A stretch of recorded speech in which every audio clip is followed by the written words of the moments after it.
In this world, females with a face score above 60 are assigned 5 stunning beast suits. And for every additional point, 1 more beast suit is assigned. And our female lead's face score is a full 80 points. This means she must give birth non-stop all day long. To avoid the fate of being clung to by males and giving birth, the girl dresses herself up as an ugly monster every day. But unexpectedly, when she woke up that day, beside her were still 5 naked, stunningly handsome men lying there. "Madam, don't think you can escape our grasp." It was the 5th year since Shang Xiaomei had transmigrated into the Shu world. At that moment, she was standing by the river watching the excitement. She had never seen such a grand marriage ceremony.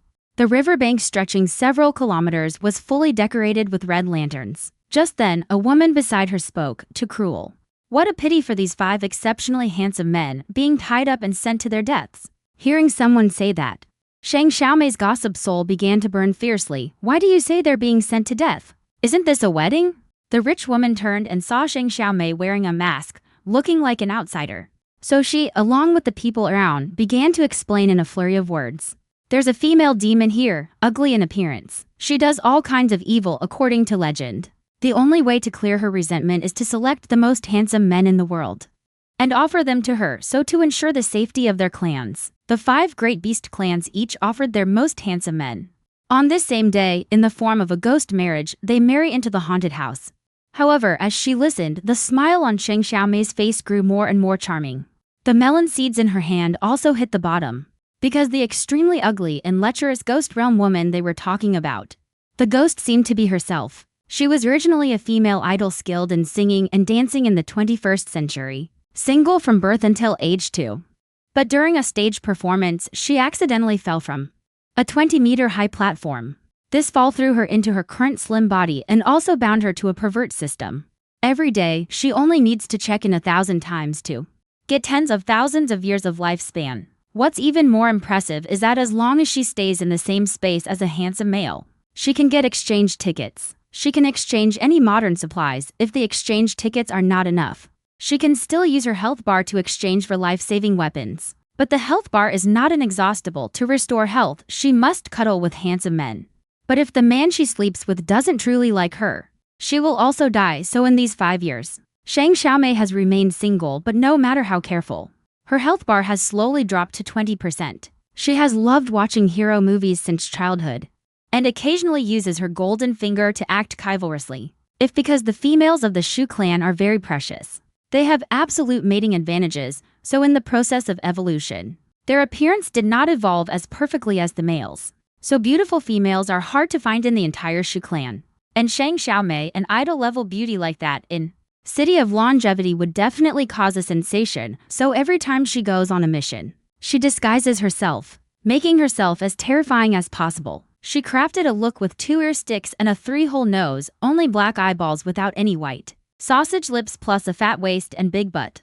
Every day with a hood on, she doesn't care about anyone. Unexpectedly, she ended up becoming the female ghost monster in the mouths of the people of Longevity City. In the past 2 years since she traveled to Longevity City, in order to get exchange tickets for supplies, she would occasionally lurk near handsome men to accumulate exchange tickets. And because of this, she earned a reputation for being lustful.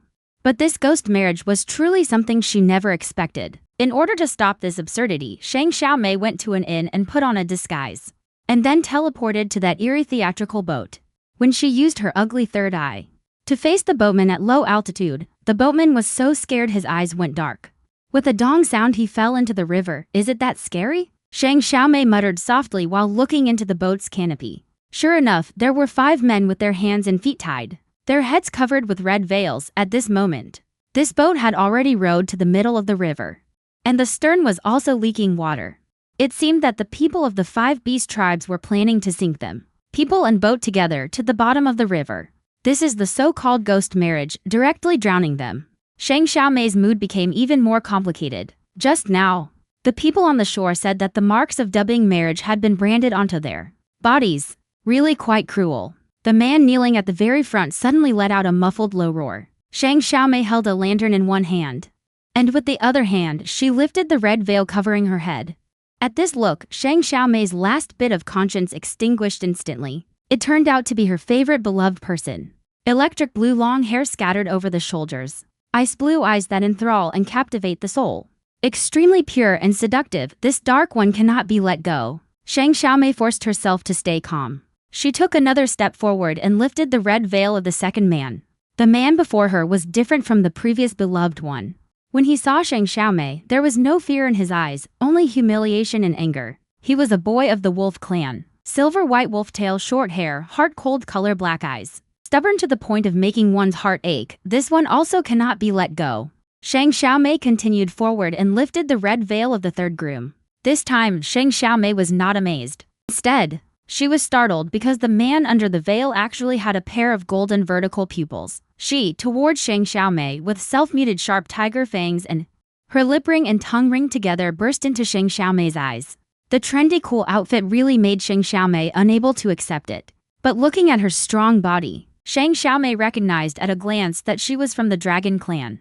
The Dragon Clan is fierce and powerful and is also the Imperial Clan, can't afford to offend. Let's keep her for now. She bypassed the dragon's son and continued to the fourth man. Lifting his red veil, this time what met her eyes was actually a pitiful little one, crying with tear stains all over his face. A pair of cat ears on his head was especially conspicuous, plus gray short hair, gray gold eyes. On his fair, slender neck was also wearing a collar inlaid with rubies. Shang Xiaomei's fetish was instantly triggered. This one must be kept. When it came to the last man, Shang Xiaomei thought that this man's appearance surely could not surpass the previous men. But when he lifted the red veil, he realized he was wrong. After a moment of absent-mindedness, Shang Xiaomei indeed lives up to being of the fox tribe. The last man at first glance is a person of the fox tribe, born seductive, and that's fine. Dressed also very alluring. On his fair and flawless face, there is a radiant and colorful countenance. His complexion made him even more tempting. He was also the only one whose mouth was not stuffed. The person with nothing in mouth when seeing Shang Xiaomei. His expression did not even change, a pair of crow-green eyes deep as the four seas. The most vibrant, rouge-red lips combined with the most enchanting soul-stealing eyes wandering. The seductive aura emitted between them is simply not something that Shang Xiaomei, this single woman since birth, can resist. She coughed once and hurriedly retreated to the stern of the ship. The water had already flooded in. In the boat shed, in just a moment, Shang Xiaomei's feet were already submerged by water. She had to make a decision quickly about how to deal with them. How could she, a well-educated woman, accept such an arranged marriage? This was a heinous ghost marriage, but her health bar was only 2% left. And men who came to her doorstep should not be refused for no reason. Taking them back to properly cultivate feelings and replenish the health bar was the most important thing. And the system had already checked. These 5 men, their appearance levels were all top tier. Staying with them could also allow her to frantically find exchange tickets. Shang Xiaomei hesitated for a moment, touched her non-existent conscience, turned around and said to the 5 grooms who had simultaneously married her overnight, "Ghost encounters have ghost encounter rules. A legitimate marriage can only be entered into, not dissolved." 5 men of different elegant appearances. Looking at his ugly face, they tacitly lowered their heads. Teleportation is Shang Xiaomei's most basic skill. Can be used repeatedly. The drawback is that each time can only move a dozen meters. Space conversion is her advanced skill. When used, it will consume health bar, although it can go directly anywhere, but cannot carry heavy objects. In order to pick up her own grooms to the island, Shang Xiaomei did not hesitate to use a bit of health bar to use space conversion to return to Dust Seal Island. Because her sudden disappearance, the men on the boat were frightened by the situation. Cold sweat broke out. Time passed minute by minute, the boat still sinking. When the river water was about to overflow the gunwale, they were tied up.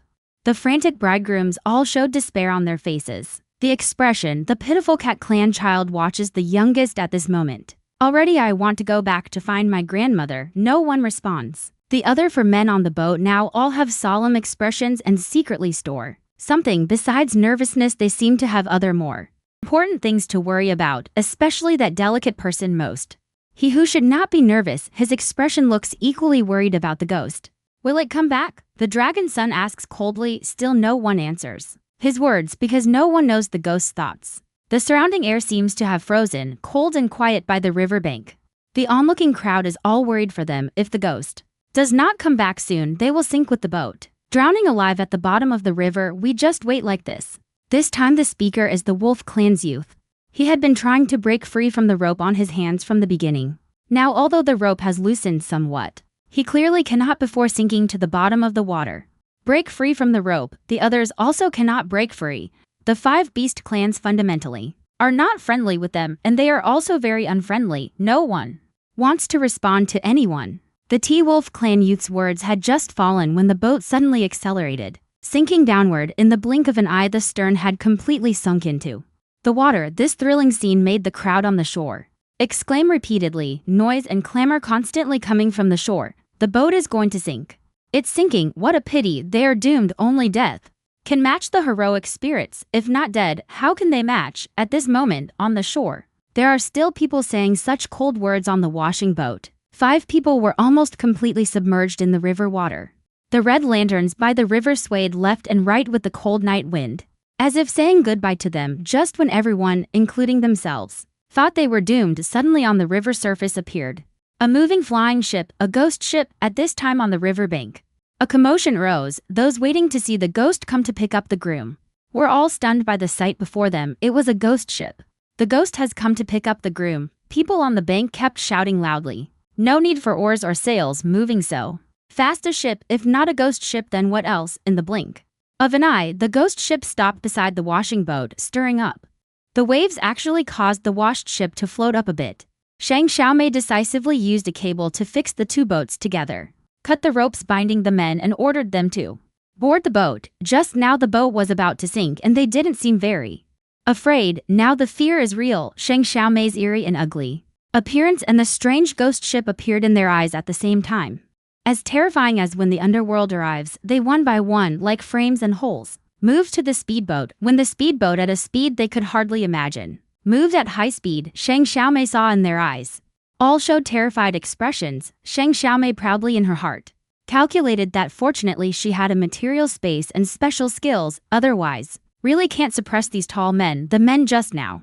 As soon as they stood up, Shang Xiaomei found that they were each taller than the last, some even a head taller than her, especially that Dragon Clan man. Broad shoulders, long legs, body proportions incredibly good. Shang Xiaomei picked up that did not go near them, she couldn't let them. Discovered that she is actually a weakling, except for teleportation and space transformation, these seemingly ghostly skills. She even a fight does not know how to fight. Taking a speedboat back to Chenfeng Island, Shang Xiaomei hastily settled the men in the thatched cottages by the sea, then went back to her big house to sleep. It's not that she is carefree, but she always feels that all this is just a dream. Late at night, 5 handsome men of various looks suddenly became her. Is the live-in husband a dream, or what could it be? Probably 30 square kilometers of Chenfeng Island are all Shang Xiaomei's alone territory. She has already lived on Chenfeng Island for over 2 years. In these 2 years, every time she saved enough exchange tickets, will be at to now she has already put herself her small house constructed to be like her family's previous big villa, more or less the same. The next day at dawn, Shang Xiaomei opened her eyes and sat from the bed up. Last night's events were vivid as if real. She laughed at herself. Ha ha ha, this dream is too real. 5 handsome men married me on the same day. Ha ha ha. Laughing, she suddenly turned her head and saw that among the fellow villagers, outside the floor-to-ceiling window, there was a tall and handsome man with a straight posture who was practicing sword with his back to her. Wavy curly long hair danced continuously with the man's bright and clean movements, not to mention how elegant and lively it was, but the sword aura was excessively grim. Just looking at it made Shang Xiaomei's neck feel cold. Turning her head again, she saw a man who was like an immortal from a painting. The Fox tribe man was raising his head and staring at her with an icy gaze. Shang Xiaomei was so frightened that she immediately pulled the curtain closed. Although the glass of the room she used was one-way see-through glass, people outside could not see inside at all. But she was still scared by the Fox tribe man's gaze just now, and it's over. Last night's events were not a dream. She really married 5 men in a ghost marriage overnight. And last night she was so blinded that she brought them all back. But she, a weak woman, suddenly brought home 5 men of unknown origin and didn't know what their identities or backgrounds were. What if they weren't good people? Shang Xiaomei thought more and more that she was taking too big a risk. To protect herself, she decided to temporarily not show her true face in front of them, just that ugly appearance from when she was disguised. She was 100% sure no man would have ill intentions towards such an ugly version of herself. Putting on the disguise was like having the safest protective coloring. Shang Xiaomei's sense of security came back. The good thing was that before to get exchange tickets. Shang Xiaomei still had to go everywhere to look for handsome men with high attractiveness, trying every way to stay in the same space with them. For this, Shang Xiaomei suffered no small amount of grievances, places like on the beams, under the bed, inside the cabinets. She has been in all kinds of strange places. Now Shang Xiaomei's home has 5 top handsome men. The exchange tickets have been skyrocketing since last night. They have risen to over 50 tickets. After getting up, she browsed through the supply space. The items available for exchange are nearly a dozen types. Her favorite chicken wing rice and cola are also among them. So she immediately went to the room where the handsome men were. Shang Xiaomei was holding 5 breakfasts. These are all supplies she exchanged from the space using the tickets. She first walked up to the cat clan poor little one. Because of her approach, the poor little one was trembling with fear. Shang Xiaomei then appeared very friendly. She crouched in front of Little Pitiful, handed the thing in her hand to her. How could Little Pitiful have the heart to eat breakfast? But she didn't dare not accept the thing Shang Xiaomei handed her. Frightened, she lifted her weak fingertips and kept tremblingly pinching a corner of the bag. Took the breakfast from Shang Xiaomei's hand. Shang Xiaomei then asked her, "What is your name?" I am called Little Pitiful." Facing Shang Xiaomei's terrifying expression, scared into a daze, she stuttered several times without saying her name. Shang Xiaomei tilted her head slightly, just about to tell her not to be nervous, but Little Pitiful misunderstood her words. Her head-tilting gesture was extremely sinister, scaring the poor little thing, who quickly replied, "My name is Yankee, I am a cat clan member." Yankee is a very nice name. Hurry up and finish breakfast while it's hot. Shang Xiaomei pushed the breakfast bag further in front of her. Yankee's whole body was tense, unable to relax at all. He was like the first prisoner to be guillotined, scared to the point of losing speech several times. This time he only wanted to quickly escape from Shang Xiaomei. He opened the bag, originally intending to just take a few bites of breakfast to get by. But after seeing clearly what was inside the bag, his movements froze. A complete chicken wing whose flesh was fully stretched open, bulgingly packed into a small bag. Yankee has never seen such strange food. It looks unappetizing. There is also a thick pancake with strange things inside.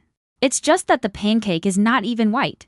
If Yankee could barely accept these 2 things, then the cup of black water in a strange container next to it is even more frightening. These things are not that I am not hungry. Yankee finally chose to muster up courage to refuse this breakfast. Shang Xiaomei became anxious. Such a luxurious breakfast, she can only eat once in a long time after coming to the showroom. How could she waste such good food? How could she not be hungry? You haven't eaten anything from last night until now. Come, I'll help you open the cola. Eat quickly, it's very delicious. Shang Xiaomei nimbly twisted open the bottle bag, making a crunching sound. Bubbles surged in the bottle, scaring Yankee, whose face turned even paler. She had never seen such strange black water in her entire life. Can this really be drunk? Just as Yankee was trembling with fear and didn't know what to do, a ham suddenly reached out from the side and snatched away his food. It was that wolf tribe man. He devoured the chicken wing rice wrap in just a few bites, as if he was a starving ghost reincarnated. After eating, he still looked unsatisfied at the breakfast bag in Shang Xiaomei's hand. I'm hungry, give it to me. Shang Xiaomei noticed that although he was tall, he was not strong. His collarbone protruded sharply, ever since the director invaders invaded Shaoxi, then drove the wolf clan to the resource-scarce northern end. The wolf clan likes to eat meat, but the northern end has nothing. They have been living in hunger. Their desire for food surpasses everything. Take it and eat. What is your name? Shang Xiaomei handed the wolf clan man a bag of breakfast again. He quickly snatched the food from Shang Xiaomei's hand, afraid that Shang Xiaomei would change her mind. Then he started eating heartily, not even having time to answer Shang Xiaomei's question until Shang Xiaomei asked again. What's your name? He said indistinctly. My name is Shi Li. The Li is in pair, even his name has a shadow of food. Shi Li's manner was rough. He despised the cola that he didn't dare to drink. He twisted open the bottle bag and drank a whole bottle of cola, gulped it down with a gurgling sound, and after drinking, as expected, let out a loud burp. Shang Xiaomei was captivated by her extremely masculine manner. Couldn't help but laugh out loud. Her laughter was clear and sweet, left the 5 men utterly astonished. Just a moment ago she was so nervous she was crying and choking. Suddenly she calmed down. Shi Li ate breakfast and drank cola and nothing happened at all. The others also stopped worrying when Shang Xiaomei handed them food. They took the food with propriety and restraint, and voluntarily gave their names. The trendy, cool, handsome guy of the Dragon clan was called Gui King. The man from the Zhao Ren clan that Shang Xiaomei liked most was called Zizi. That demonic one made Shang Xiaomei dare not approach. The Fox tribe man named Hua Yin, the three of them acted properly. None showed any sign of eating together. The more it was like this, Shang Xiaomei, the more she was no match for them, suddenly thought of a way to restrain them. The method: the water you just drank has poison. This poison will attack every 7 days.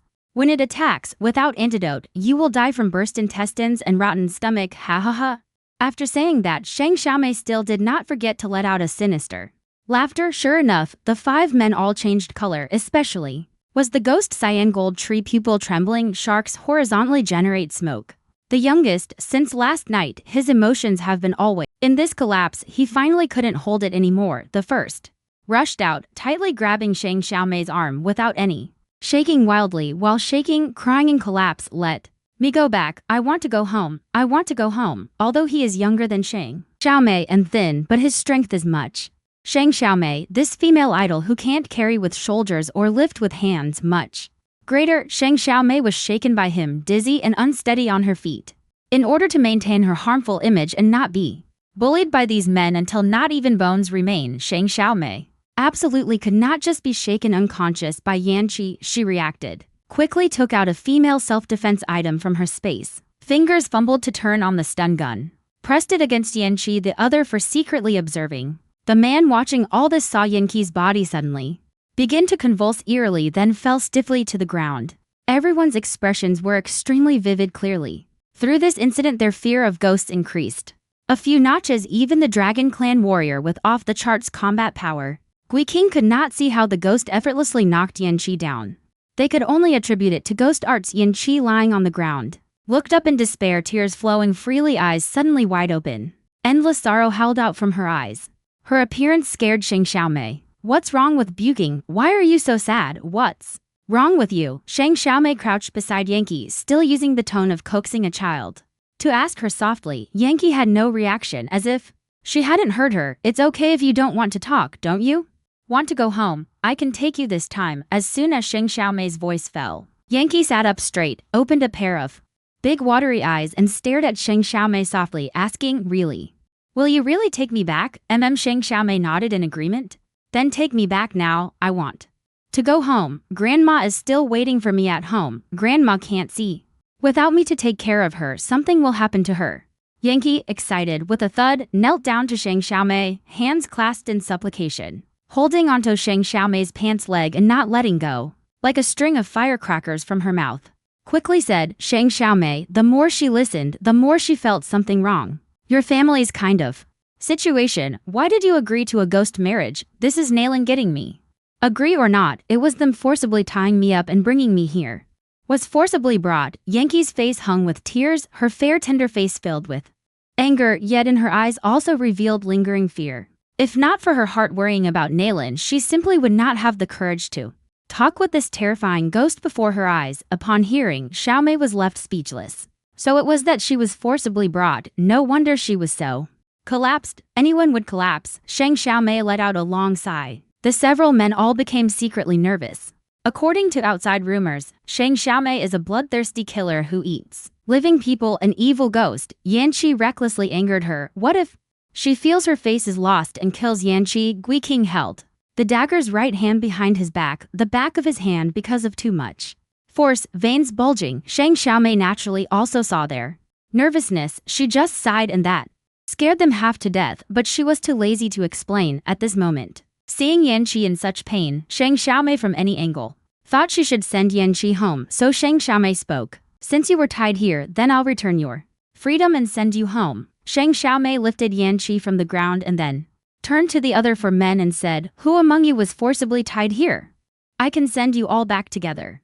After a moment of silence, Shang Xiaomei asked again, are you all voluntary? Judging from last night's situation, they all seemed forced, but this time, except for Yanqi, no one proposed wanting to go back. This surprised Shang Xiaomei. Hua Ying was the fastest and most natural in reaction. She lowered her hands and knelt on one knee on the ground, right hand touching her left heart, taking the opportunity to express to Shang Xiaomei, loyalty. Since I have already married into the ghost domain, in this life I will always be a person of the ghost domain. Absolutely no disloyalty. Gui King and Zizi also successively reacted, knelt on the ground and expressed loyalty to Shang Xiaomei. Gui King said, I Having cut off the mortal world, from now on the ghost realm is my home, ZZ.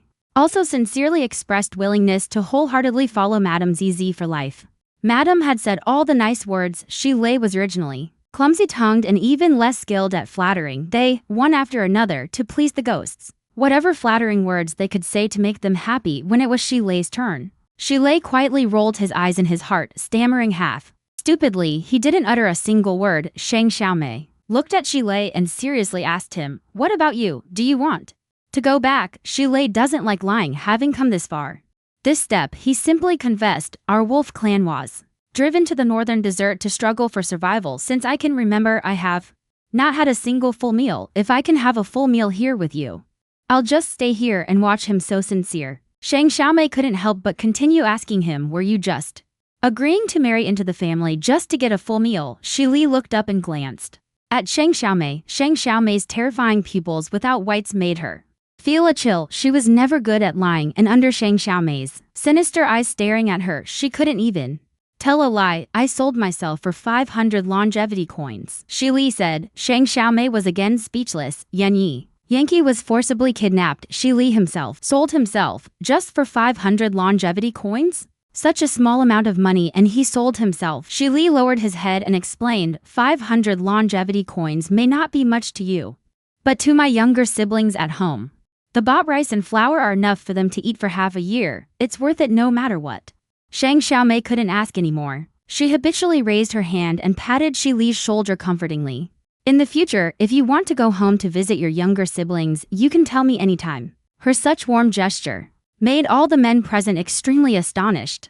But they were still thinking about the Blackwater incident just now. Their wariness towards Shang Xiaomei remained very strong. Did not therefore relax, crying and wanting Shang Xiaomei to take him home.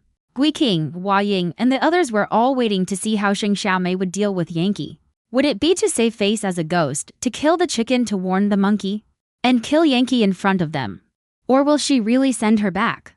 They originally thought they would witness a bloody massacre, but the result was beyond their expectations. Shang Xiaomei actually told them in the calmest tone, "I will send Yankee home. You four have nothing to do these 2 days. You can build new houses using the island's timber or repair the existing old houses. Whoever builds a house gets to live in it, madam." "What about these fields on the island?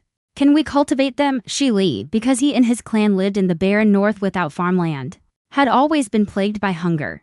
He had an extraordinary passion for fields. Since he came to the island and saw that all the fertile fields were left abandoned, it was like seeing gold all over the ground with no one to pick it up. His eyes lit up. "Of course you can farm."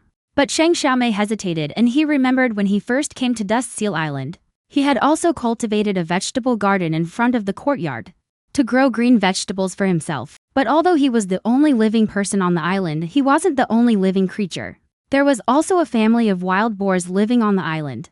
That family of wild boars would always angrily dig up all the vegetables he planted. Shang Xiaomei wanted to settle the score with them, but in the end he was ruthlessly counterattacked and chased all over the island by the wild boars. Thinking about this, Shang Xiaomei felt aggrieved that the wild boars bullied him for being single with his boar, and the little brats together besieging Shang Xiaomei. "Just what?" Shi Li asked nervously. "Are there wild boars on this island that will root up everything you've planted?" Shi Li frowned, his eyes instantly becoming sharp. "If they dare to come, I'll turn them into braised pork." Shang Xiaomei, like a coward who has been bullied for a long time, finally found someone to rely on. Silently shouting in his heart, "Stinky wild boar, see if you still dare to bully me. I now have a husband." Although he felt pleased in his heart, nothing could be seen on his face wearing the ugly mask. But the tone of his voice unconsciously added a bit of pleasure. "Then you plant it. Plant whatever you want, but I don't have seeds." Shi Li took advantage of the situation and asked Shang Xiaomei for seeds. Shang Xiaomei turned and went into the house. Right in front of them from the ghost house, took out the seeds of various vegetables and fruits that he had exchanged with redemption tickets, and also specially exchanged seeds of wheat and rice at that time. Upon obtaining the seeds, Shi Li's gaze towards Shang Xiaomei became gentle, just as if Shang Xiaomei is his rebirth parents, worthy of respect. Then Shang Xiaomei, indeed as he said, took Yankee onto the ghost ship. The speedboat was traveling very fast and Yankee was timid, didn't dare to initiate conversation with Shang Xiaomei. When nearing the shore, Shang Xiaomei said to Yankee with a guilty heart, "When you go back, tell your parents I'm sorry you were suddenly kidnapped." They must be very worried. Yankee cautiously lifted his head to look at Sheng Xiaomei.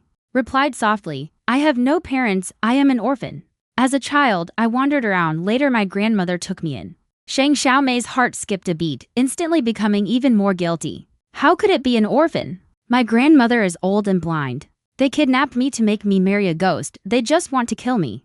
And then smoothly take over my grandmother's property. Yankee suddenly added in a hateful tone. Sheng Xiaomei curiously pressed, who are they? Just the Red Sun Gang, that bunch of villains. They rely on the islanders to back them up. They dare to do anything that is utterly heartless. Whenever the Red Sun Gang is mentioned, Yankee would grind his teeth in hatred. Not only Yankee, but also Sheng Xiaomei hates them. The Red Sun Gang does all kinds of evil, and always shifts the blame onto Sheng Xiaomei. This is the main reason why Sheng Xiaomei's reputation is so bad. Based on Sheng Xiaomei's understanding of Shu City, real estate in this world, especially in densely populated cities, is as valuable as real estate in reality. But due to the turbulent times, these private properties do not receive proper protection. If group properties are taken by thugs and bandit gangs forcibly, such things happen every day. Where do you live? Sheng Xiaomei is still thinking this time. Yankee's family might live in a city with decent order. But Yankee's answer made her even more worried. My family lives in Jicheng, the place of exile for the Shu clan, the most chaotic city in Shu City. Inside, there are all kinds of people from all walks of life.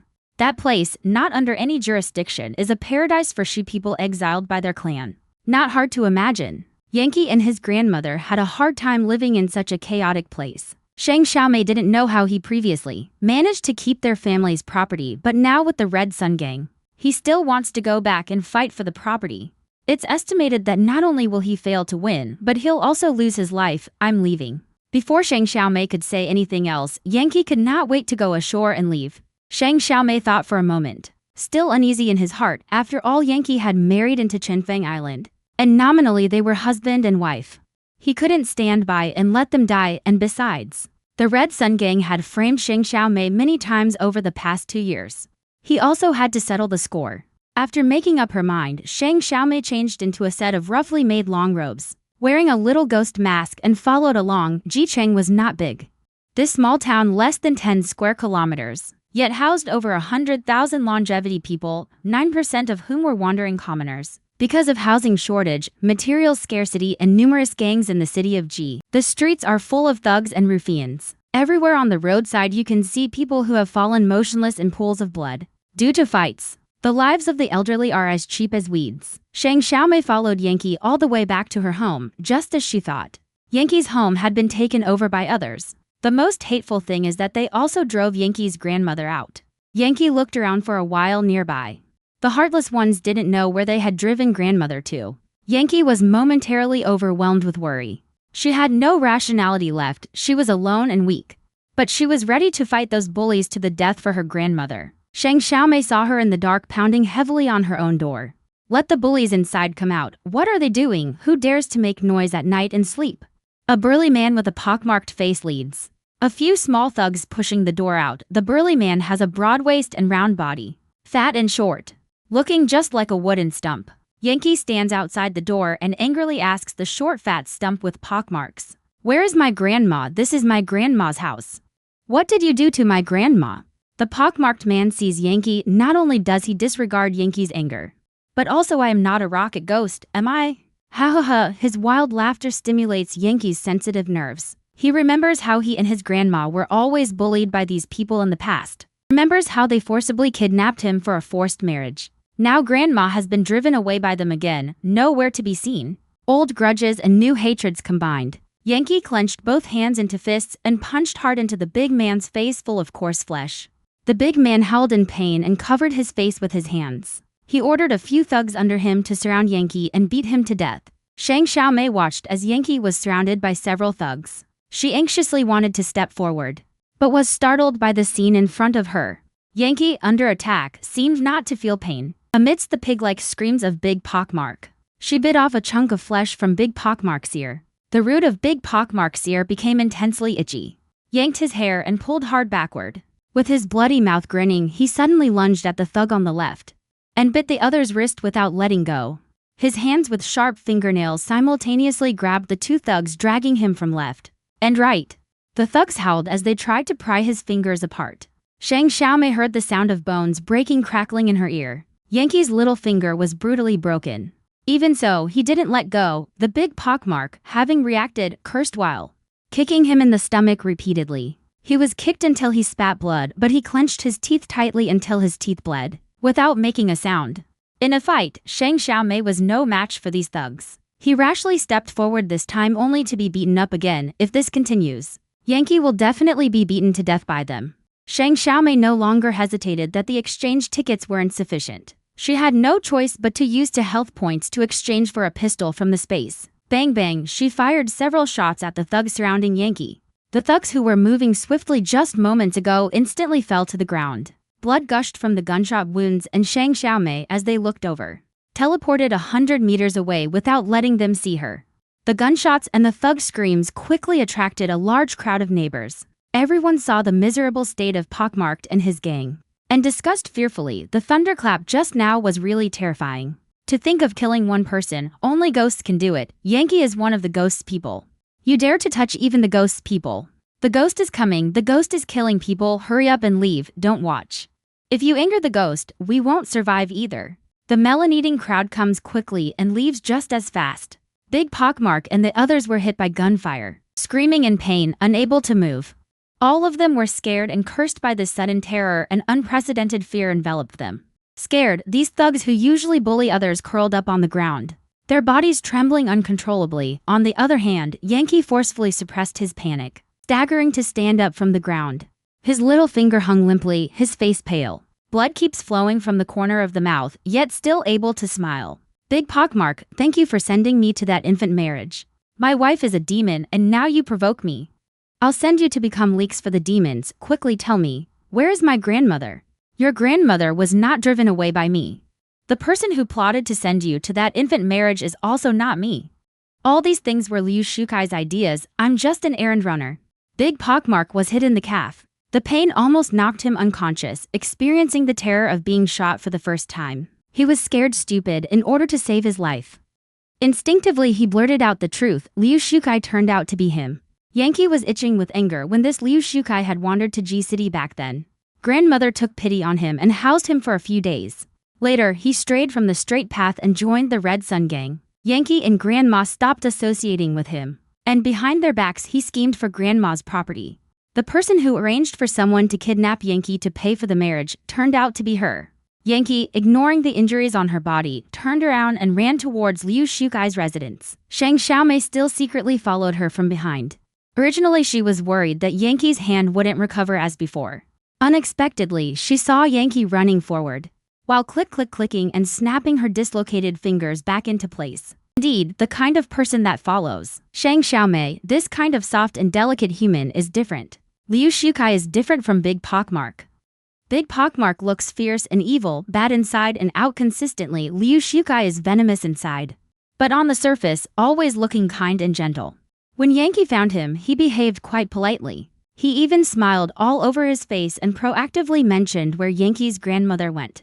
Yankee, your grandmother was kicked out by Damazi and them yesterday. I saw she had nowhere to go. Out of kindness, I wanted to take her in for the night, but she refused no matter what. Insisted on going out to find you and left on her own. Yankee knows what kind of person he is. He's a black-hearted smiling tiger. How could a good grandmother know that she was kidnapped? It must be that Liu Shukai deliberately told grandmother about his kidnapping, so she went out to find him. Surname Liu, stop pretending to be a good person in front of me. If it weren't for you coming up with the idea, why would the Red Sun Gang target me and Grandma? I'm telling you. Even if I die, our family's property won't fall into your hands, no matter how angry Yankee is. Scholar Liu always wore that annoying fake smile on his face and said.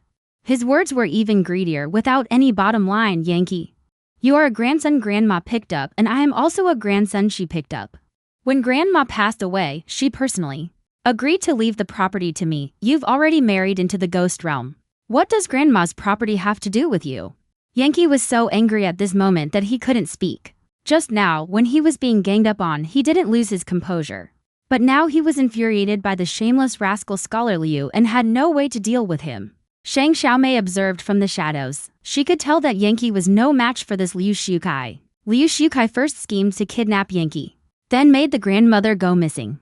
and finally shamelessly posed as the grandmother's grandson, taking over Yankee's property. With this series of actions, not only did he effortlessly seize Yankee's family assets, but others could not criticize him. At this moment, Liu Shukai was laughing wildly. Then go find the grandmother and ask her clearly in front of everyone. Yankee was speechless with her back turned. She knew that Liu Shukai dared to challenge her like this. Definitely because she had quit and messed him up this much. A blind elderly person who had lost their way walked outside all night. Already long ago fell in some corner unable to move. But Yankee still held on to hope. I will definitely find Grandma back. I must take back Grandma's house.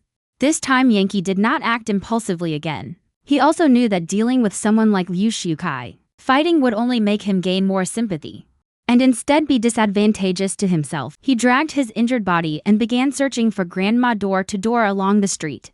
But Yankee did not have many acquaintances in Jicheng. Even if there were, due to the intimidation of the Red Sun Gang, no one dared to help Yankee find someone. If he searched alone like this, it would be impossible to find in a short time. Shang Xiaomei saw all of this. She quietly thought it over and came up with a plan. Shang Xiaomei looked at her space supplies. The most abundant supply was lollipops. She first took out a piece of cloth and spread it on the ground, then piled up lollipops as high as a small mountain. Due to the shortage of supplies, people were dying of hunger every day and everyone was flocking to food, especially snacks like candy. They couldn't even have it once a year, and even with money, they couldn't buy it. Shang Xiaomei just shouted about free candy. Xian. The surrounding pedestrians immediately gathered around. The ones gathered at the front were mostly half-grown children, stretching out their hands longingly, looking at Shang Xiaomei for handouts. Boss, I want one, give me one, I want one too. I want some too, don't rush, everyone gets some.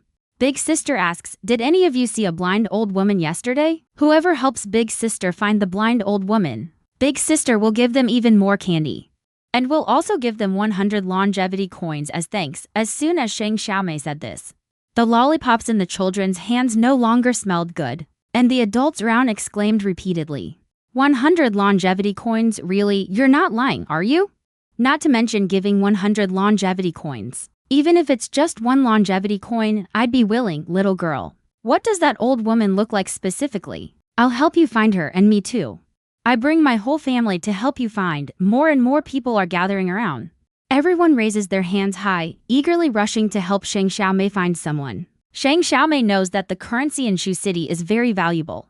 100 Shu coins are enough for the daily expenses of a frugal family for half a year. Such valuable Shu coins, Shang Xiaomei goes to Shu City every day to do tasks and can receive tens of thousands of Shu coins. She now has so many Shu coins that she simply cannot spend them all. And to make everyone more actively help her find someone, she, in the eager eyes of everyone, said another shocking thing. As soon as these words were spoken, the entire street of people erupted into chaos. Those who have blind old ladies at home dare not delay a single moment and immediately rush back home.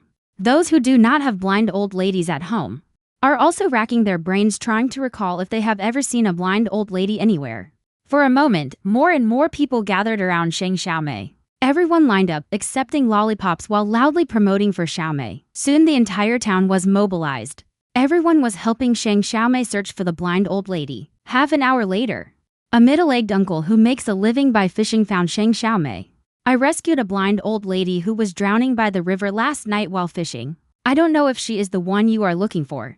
Shang Xiaomei heard there was a show and immediately responded. Uncle, can you take me to see it? Uncle nodded and said with uncertainty, I'm afraid she's not the person you're looking for.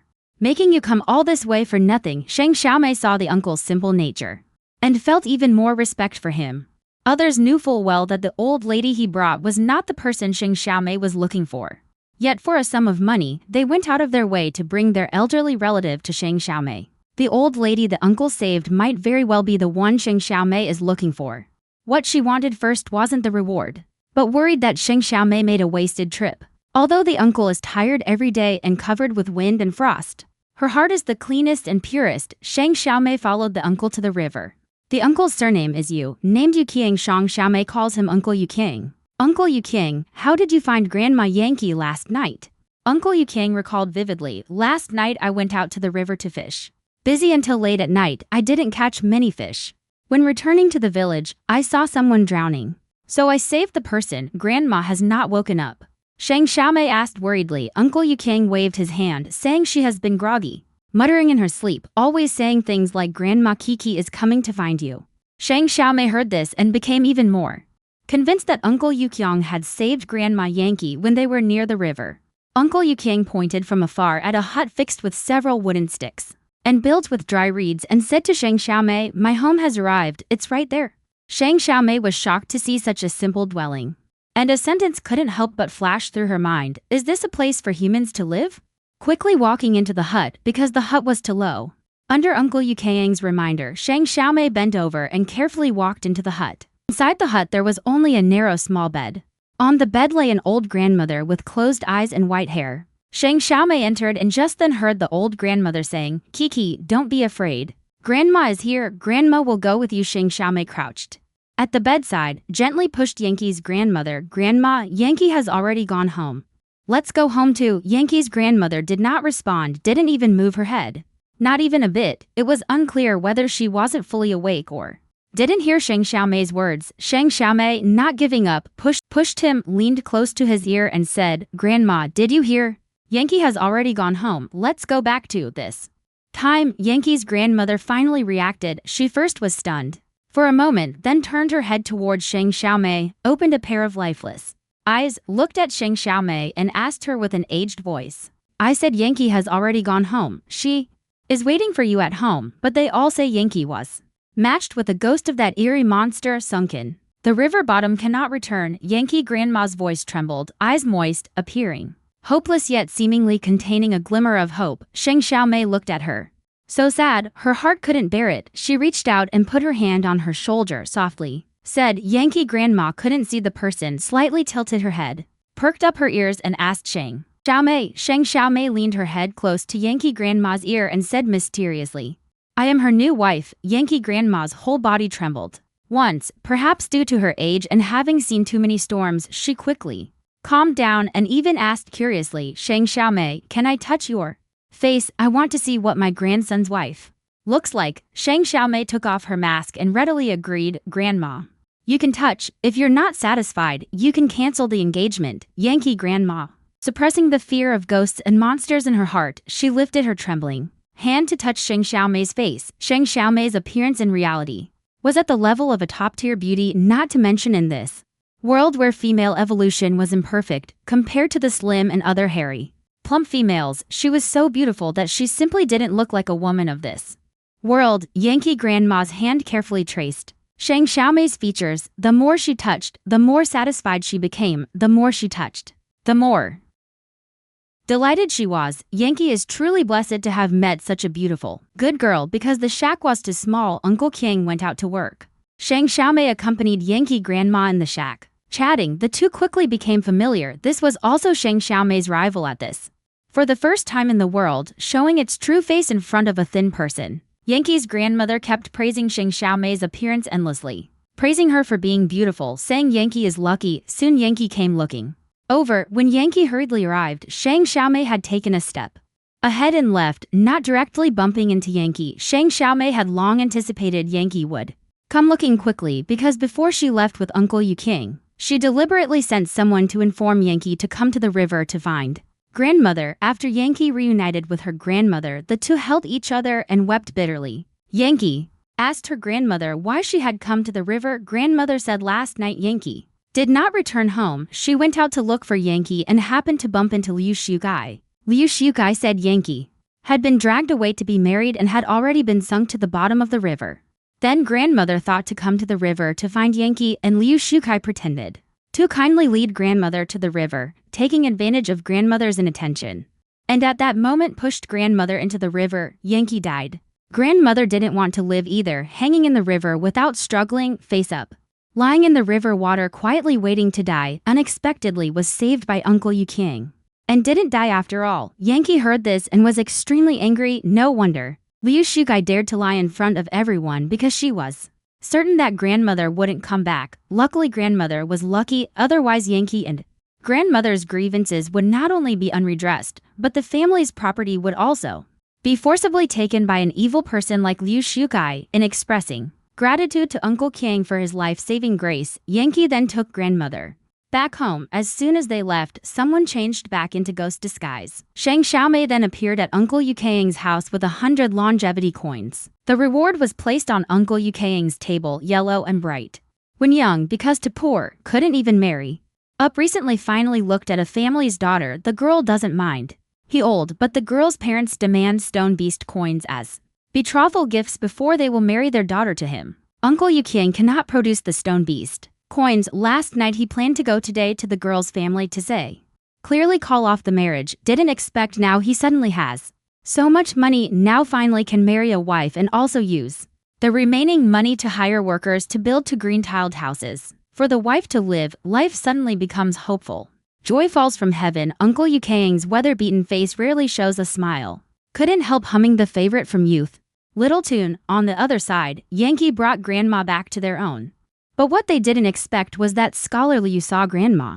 Not only was he not panicked, but he also took out a document stamped with Yankee's grandma's fingerprint, a property gift contract. Your grandma has already given the house to me, see for yourself. It turns out Scholar Liu had long kept a backup plan, so he wasn't afraid at all that Yankee would bring Grandma back. Yankee looked at that voluntary gift agreement and the fingerprint on it and was furious. He scolded Scholar Liu, you actually tricked a blind old woman into signing this kind of contract using such despicable means to seize our family property. Won't your conscience ache? Ma, facing Yankee's accusation, Liu Shukai not only had no guilt. Instead he said smugly, no matter how you scold, you shameless scoundrel, you think clearly my wife is not to be messed with. Yankee also became smart, although currently her relationship with Shang Xiaomei is still like strangers, but she has already learned to use Shang Xiaomei's name to bluff people. Yankee's grandmother even more firmly believes her own granddaughter-in-law is extremely resourceful and will definitely help them get the house back. Yankee, don't be afraid, Xiaomei is really capable, she will definitely help us teach this rascal a lesson and get our house back. After comforting Yankee, Yankee's grandmother turned around and muttered to Liu Shukai said, last night you pushed me into the river, now you also snatched away our house. You are full of evil and sins. My granddaughter-in-law will not let you off. You just wait to be punished. Because her tone was too uncertain, not like she was speaking in anger. It was more like a curse. Liu Shukai, who was always scheming, actually began to feel creeped out and for no reason felt a great fear. Even though he was a bit scared, Liu Shukai did not want to hand over the house just like that and stubbornly said, you let your granddaughter-in-law come. I want to see what a little ghost that can't see the light can do to me. If she dares to come, I'll beat her until her soul scatters. That night, Yankee took her grandmother to rest at the house of an auntie they knew well. The auntie's house was on the same street as Yankee's. The matter of Yankee's family had been making a ruckus all day, and everyone on the street knew about it. Actually, everyone is inwardly wondering if the ghost will really come tonight. Whether the ghost will act like Yankee said and seek justice for Yankee's family to get the house back. Liu Shukai, in order to keep the house, not only brought a few bold thugs to move into Yankee's home, but also hired all the most famous ghost-catching shamans in the city to come to Yankee's house. To deal with the ghost, Liu Shukai made thorough preparations. Those shamans were treated with great hospitality by Liu Shukai with fine wine and good food. When they were tipsy and heated, they patted their chests and assured Scholar Liu, big brother, you can rest assured. With me around, no matter how powerful the ghost or monster, they wouldn't dare have a step into your house. With us here, a few talisman papers can immobilize that little ghost. Then you just wait and watch how we catch that little ghost. At that moment, the leak wizard's bragging grew bigger and bigger, and Scholar Liu believed more and more. So he poured them a few more glasses of wine. It is said that alcohol emboldens a person. And indeed, after drinking, these people became much bolder.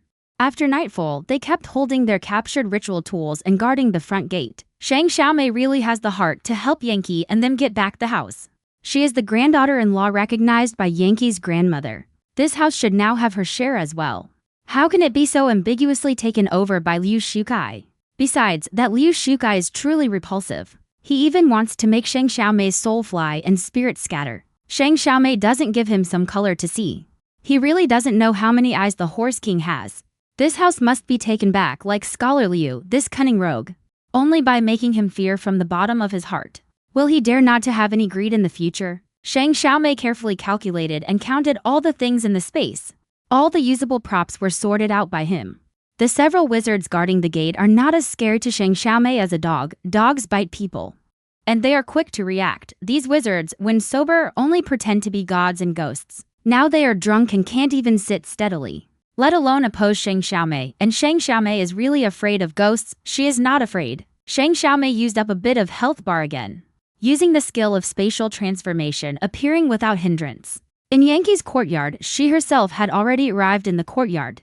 The wizards were still staring blankly in the direction of the main door. Shang Xiaomei did not disturb them. She smoothly went to Liu Shugai's door. Liu Shugai didn't dare to sleep, and hid in the room with two good-for-nothing friends striking at each other, saying, if that ghost dares to come, I'll use this battle axe to split him in two. And my ghost blade sickle specifically for cutting off ghosts' heads. Big brother, you can sleep boldly and without worry. We will definitely guard the door for you. Finally, Liu Shugai's voice came out, having heard that the ghost is extremely fierce and cruel. If tonight we can eliminate him, we will definitely become famous throughout the world. Scholar Liu's words were not yet finished. The window on the corridor side of the room suddenly made a scorching sound, and opened with a gust of hurricane wind, pouring into the room from outside the window. Scholar Liu, in order to catch the ghost,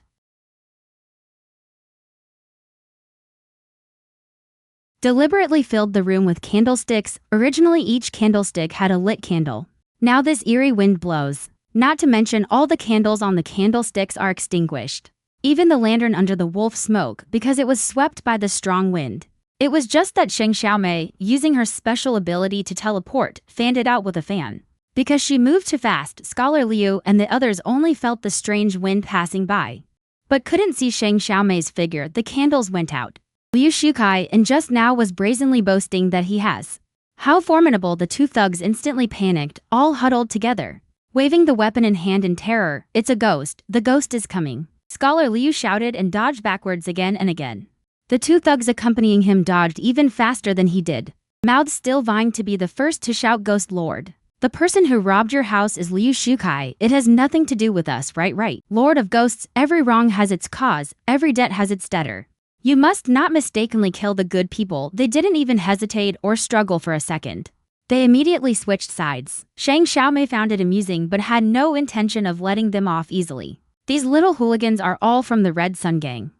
They usually throw their weight around and bully others. Today they should also suffer a good lesson. She directly took out from two-dimensional space the horror props often seen in haunted houses, hooking bloody severed hands and feet onto the terrifying dummies with eyebrows that Liu Shukai and the others had, while mechanically pacing in the room, while repeating in a terrifying electronic voice, give me back my head. Under Shang Xiaomei's operation, heartrending screams echoed in the room, one louder than the next. The first to be awakened were the wizards guarding the entrance. They trembled with fear, while rushing into the room holding their capture artifacts. A few wizards, barely mustering their courage, tremblingly surrounded a dummy. One of the wizards, pushed and shoved by the others, summoning all his courage, holding the capture talisman with fingers shaking like chaff, reached out and stuck it several times before they had prepared in advance. The capture talisman was stuck on the dummy's chest, but the next second they saw the headless dummy reach out and tear off the capture talisman. The scariest part was, his bloody neck stump suddenly started spraying blood and he began to go berserk. The Wizard of Taifu Road was the first who couldn't hold it, scared to piss and shit. Heart-wrenching, screaming miserably and running towards the outside of the main gate.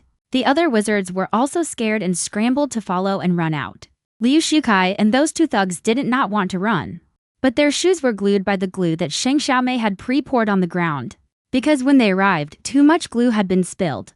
Their shoes and socks also stuck to their feet in order to survive. Liu Shukai was the first to forcibly pull his foot out of the shoe. The skin on the top of his foot was completely peeled off. A person who screams in pain but still wants to escape. The two little thugs were also scared stupid, just like Liu Shukai forcibly pulled their feet out of the shoes and socks that were stuck with super glue. Truly, it was like shedding a layer of skin to escape from Yankee's house. Their cries were heard by all the neighbors on the entire street. Everyone else was so scared they kept their doors and windows tightly shut and dared not go out. Only Yanqi came looking immediately, just as Shang Xiaomei was cleaning up the mess. Yanqi pushed the door and walked in. He looked at the terrible props on the ground and the blood-soaked shoes and socks left by Liu Shukai and the others, and was so scared that his knees went weak and he knelt down softly. Shang Xiaomei was still in ghostly attire. He turned his head, using his pitch-black eyes without whites to look at Yanqi and asked, "Are you scared too?" Yanqi stared at the headless dummy that was still oozing blood. His lips trembling.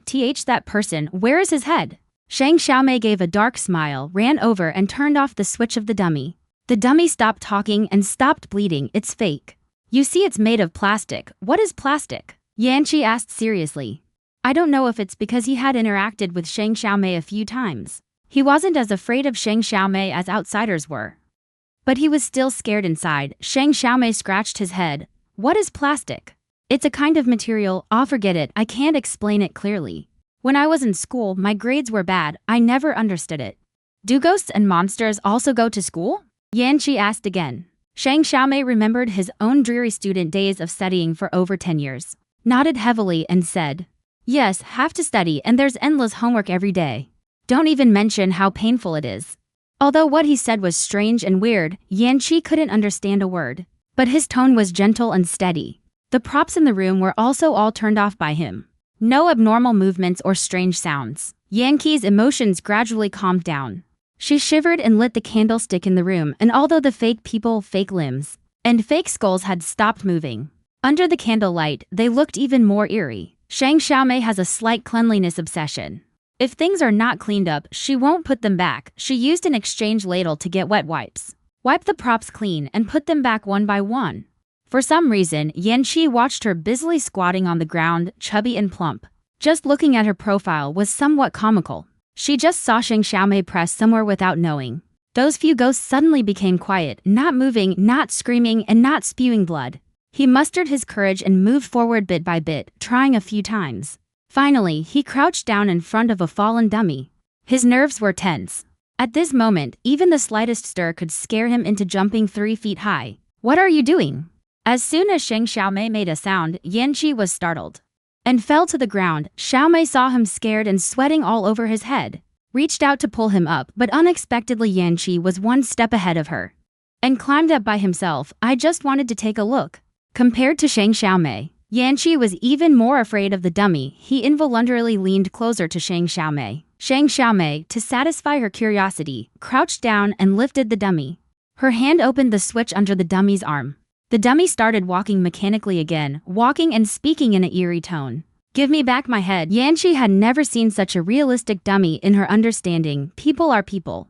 How could there exist such an unbelievable thing as a fake person? She can walk, she can talk, always looking for his head. Isn't that just a headless ghost? Ghosts can control headless ghosts. Quickly stop him, make him stop. Yanqi screamed in fright, frantically pulling Shang Xiaomei's sleeve. Shang Xiaomei obediently turned off the switch of the dummy, waiting for Yanqi to calm down a bit. Then he mischievously turned the switch of the dummy back on. And then said to Yanqi with interest, Don't be afraid, it's very fun. Yanqi was so scared that he immediately hugged Shang Xiaomei's arm, hiding behind him, his body trembling uncontrollably. Shang Xiaomei, like a child, proudly showed off his toy. He reached out and slapped the fake person. The fake person then went berserk and sprayed blood. Slapped it again. The fake person started twisting and dancing, making Shang Xiaomei laugh without stopping. Yanqi looked at this eerie yet comical scene. For a moment he didn't know whether to be scared or laugh. Come, you try it. Shang Xiaomei suddenly turned and said to Yanqi. Yanqi stared blankly at Shang Xiaomei's terrifying face and asked in disbelief, Me? Yeah, give it a try. It's a lot of fun. Look, this is his switch. After turning it on, there are 3 action modes. Just tap him. He will change to another mode. Shang Xiaomei patiently explained to Yanqi how to operate the dummy. Yanqi listened dizzily, intuitively feeling that she should be scared. But Shang Xiaomei didn't give her any chance to be afraid. With Shang Xiaomei's encouragement, Yanqi, trembling, opened the dummy's switch. Then he patted the dummy again. When the dummy went berserk, he patted the dummy once more, making it scream and dance on its own, although Shang Xiaomei found it fun. To Yanqi, who had no clue about how the dummy was made, even after learning to control it, he still found a talking, moving person terrifying. In his mind, he thought of the dummy as a puppet. But a talking puppet was far more terrifying than any other puppet he had seen. He had a tough temperament. And though he was young and prone to tears, when it came to real trouble, he never backed down. After realizing that these dummies, despite being scary, would not harm anyone, Yanqi forcibly suppressed his fear and cleaned up the room with Shang Xiaomei. Shang Xiaomei cleaned up all the props and put them back into the space. Then together with Yan Qi, she cleaned the room thoroughly. Only then did they bring Yan Qi's grandmother back home. Scholar Liu was previously holding that house and daughter donation contract, just now he fled. Shang Xiaomei got the contract and burned it in one go. She speculated that with Scholar Liu's character he would not let it go easily. Sure enough, Scholar Liu was someone who valued money more than life. He himself did not dare to deal with ghosts and monsters. So he went to the Red Sun Society to recruit reinforcements, saying that the ghosts and monsters dared to run rampant in Jicheng, which meant they did not take the Red Sun Society of Jicheng seriously. The core members of the Red Sun Gang are all islanders. These islanders are skilled in ninjutsu and have extraordinary combat power. They also took advantage of the thousands of years of relentless conflict among the major beast clans to establish ties with the Dragon Clan, gradually infiltrating the interior of Wanshu Kingdom, cultivating their influence within Wanshu Kingdom, gradually showing a trend of controlling the entire Wanshu Kingdom. There are Red Sun Societies following them in every place. Most members of the Red Sun Society are beast clansmen. Only those in control of real power are islanders. Originally, this matter of the Yankee family would not have received any attention from the Red Sun Society of Jicheng, but because Yankee got involved with ghosts and monsters, and the ghosts and monsters actually appeared in Jicheng.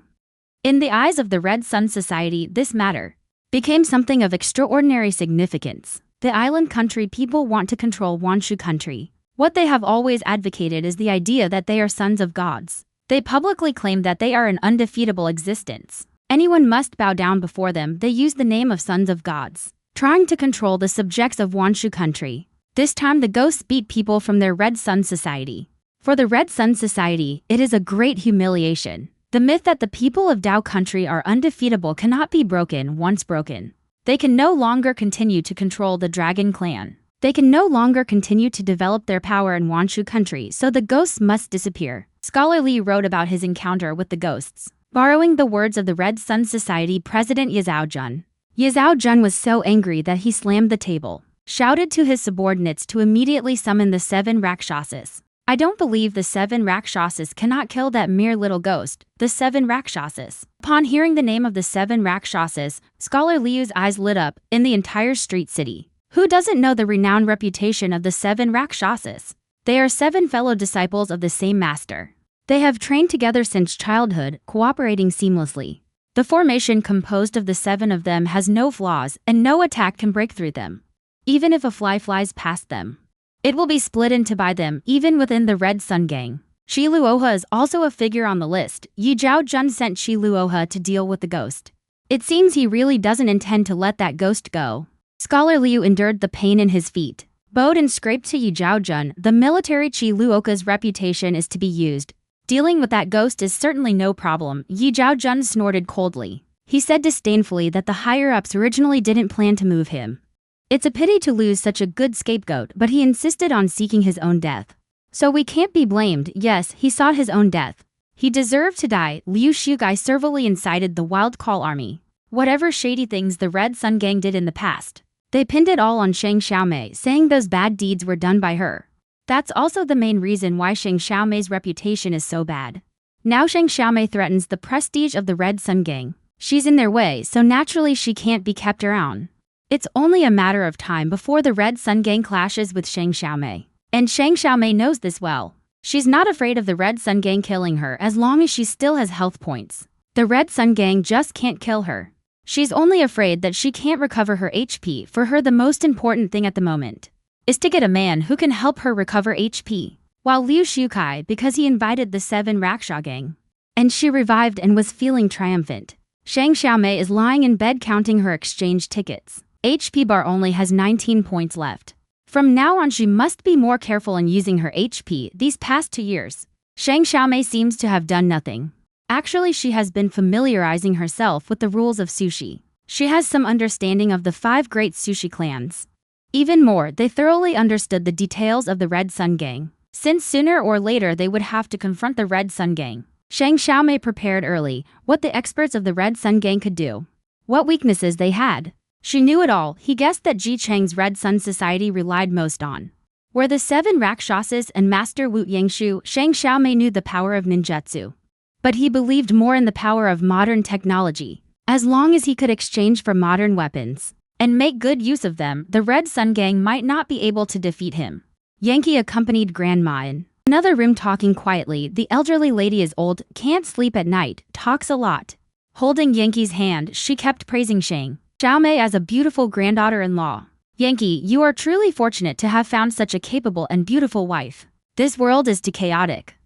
Grandma always worries that you will be bullied by others now that you have Xiaomei. From now on, no one will dare to bully you and Grandma will be at ease. Yankee thinks of Shang Xiaomei. That ugly and terrifying face, he questioned. Grandma, you can't see anyway.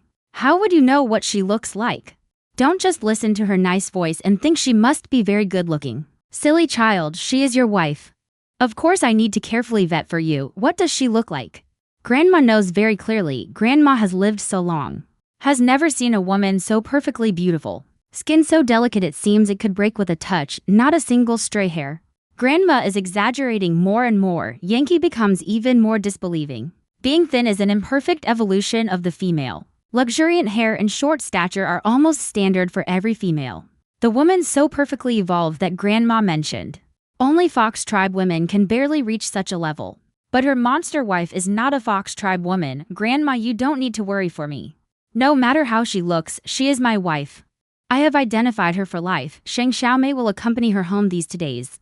Help her find Grandma. Help them get the house back from Scholar Liu's hands. A great kindness that is hard to repay in this life. She doesn't say it out loud.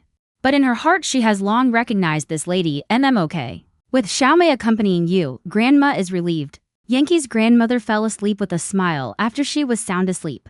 Yankee then got up and left, returning to her own room, just as she was about to lie down and rest.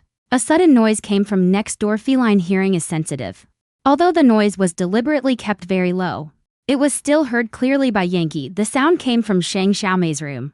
Hadn't she already gone to bed? Driven by curiosity, Yankee quietly approached Shang Xiaomei's room, peering through the crack in the door.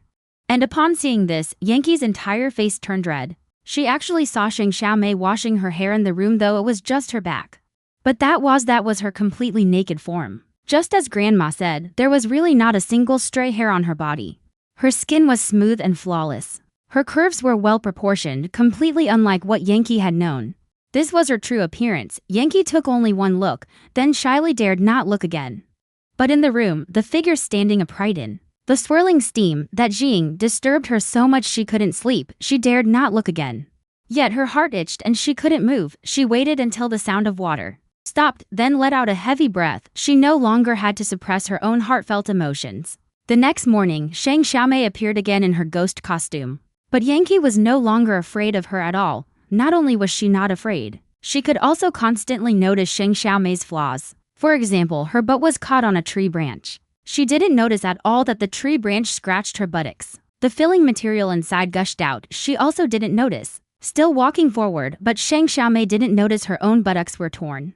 But she noticed Yankee's gaze kept staying on her own buttocks. She felt that as a ghost, her face was lost. Turning her head, she coldly asked Yanqi, "Why do you keep staring at my butt?" Yanqi lowered her head, buttocks exposed. Shang Xiaomei in classical Chinese lowered her head to look behind. She saw that behind her several clumps of white filling had already fallen. The scene was very awkward. She awkwardly reached back to feel her fat butt, discovered it was torn by the tree branch, a palm long cut. She had never noticed this whole scene. Yankee noticed it in her eyes. She had thought herself disguise would be exposed, but didn't expect it to be exposed. So it seems I need to fix it. Shang Xiaomei didn't even have breakfast. Didn't have time to eat. Went into the house to ask Yankee's grandmother for needle and thread because wearing clothes, couldn't sew the back. She had to take off the clothes. Sewing the fat waist and big butt clothes, temporarily not wearing them. Fake wig, no clothes. This is full of flaws. Can't wear it either. Shang Xiaomei simply returned to her true appearance, changed into a simple white long dress, let her thick black hair hang loose, walked out of the room and sat in Yankee's courtyard, mending her torn fake. But showing her true face, she was like a disguise master. At ease, not feeling embarrassed, she was fully focused on the needlework. The repair was done very carefully, each stitch carefully looked at the pattern. Xiaomei frowned and held her fake but worrying. Ever since she regained her true appearance, Yankee had been staying far away from her. She felt even more scared than when she was dressed ugly. Shang Xiaomei really had no choice but to get up and go to the room to find Yankee. She is feeding medicine to grandmother Yankee. You can mend clothes. Ma Shang Xiaomei. As soon as she entered the room, she worriedly asked Yankee holding the hand that was about to play, paused, blushed, and said softly, can you help me mend the clothes? Okay, I mend them really. Too ugly, Shang Xiaomei softly pleaded with Yankee. She whispered gently. When speaking, her voice was sweet and soft, involuntarily revealing tenderness. The meaning came that Yankee was young and thin-skinned, first time being with such a beautiful girl. She was naturally shy. Hearing her words, her fair and handsome face added another layer of red, blushing so much she couldn't open her mouth. Only lowered her head and lightly hummed, pretending to be calm and continuing to feed medicine to grandma. She brought the medicine to grandma's lips and saw grandma's lips touch the spoon, then raised her head, only to realize she was holding an empty spoon, having forgotten to scoop medicine from the bowl. Grandma and Shang Xiaomei were both amused by her dazed expression and laughed. Their laughter made Yankee's face even redder. Shang Xiaomei, reached out to take the medicine bowl from Yankee. And in that moment, my fingertip accidentally touched Yankee's finger. Yankee quickly withdrew her hand and the medicine bowl almost fell. Shang Xiaomei noticed her abnormality and pondered in her heart. She didn't think that just touching a finger could scare. To this extent, this little brother is really interesting. Yanqi still doesn't dare look up. Xiaomei hurriedly put the spoon into the medicine bowl, also pleading. In a flattering manner left the room. Shang Xiaomei and grandma were at her behind, giggling in a huddle. Although their ages gap is big, this moment's humor is surprisingly consistent. In Shang Xiaomei's eyes, Yanqi is like a high school student. As pure, such a shy boy in modern times can hard to find. You go see her. Yanqi's grandma finished drinking medicine, urges Shang Xiaomei. Shang Xiaomei obediently went out. Yanqi, grandma has a smile at the corner of her mouth, turns to look out the window, a pair of cloudy the eyes cannot see anything but contain such heavy woman's smile. Shang Xiaomei just opened the door and went out. Yanqi's a pair of furry thin ears perked up. Fen Lin put her attention all on Shang Xiaomei but pretended not to know anything. No, kept her head down, all her attention on the clothes. Shang Xiaomei bent over, stood next to her, didn't say a word. She but somehow pricked her finger. Are you okay, Shang Xiaomei? Seeing the blood bead oozing from her fingertip, asked with concern. Yanqi put her finger into her mouth, tongue rolled once, the blood bead licked clean by her. Clean, no more blood, it's okay. Shang Xiaomei's gaze from her wet fingertips moved to her slender knuckles. Online she noticed her fair nape, not sure if it's been single too long or not young anymore. She actually had no shame. Swallowed her saliva. A young boy towards a mature sister like her is indeed very charming. After all, who doesn't like someone younger than themselves? Younger, you mend it so well, Shang Xiaomei sincerely said. Due to material shortage, a piece of clothing has to be worn for several years on mending patches on torn clothes and continue wearing. For them, this is a very ordinary thing here. Almost everyone knows how to mend clothes. They have used since childhood. Needles and threads, all kinds of stitching techniques. Yankee's mended places, if not carefully looked at, the traces of mending are completely invisible. The needle and thread perfectly blended together because of Shang Xiaomei's praise. Her complexion. Yankee, who had finally returned to normal, blushed again. Even her earlobes were completely red. Shang Xiaomei, infected by her inexplicably, also felt that the atmosphere was very ambiguous and didn't dare to continue teasing her. Talking about this kind of thing too much would appear frivolous and greasy. Shang Xiaomei must not let Yankee hate her. If Yankee could smoothly like her, then her precarious health bar would be saved. After sewing the clothes, Shang Xiaomei put on her disguise, showing a ugly and fearful face. Yankee finally relaxed a breath and could face Shang Xiaomei normally. Only the original fear was gone, but instead there was infinite more concern. Yankee and Shang Xiaomei thought grandma was sleeping, so they didn't disturb her at first. Later, Yankee entered the room to cover grandma with a blanket. When her hand touched grandma's cheek, it felt icy cold. She was shocked and reached out to place her hand on grandma's forehead, which was also icy cold. Yankee, momentarily stunned, shook grandma's shoulders and called her, "Grandma, Grandma, wake up," but grandma never woke up. As Yankee called out, her voice became tearful. Shang Xiaomei heard the sound and rushed over.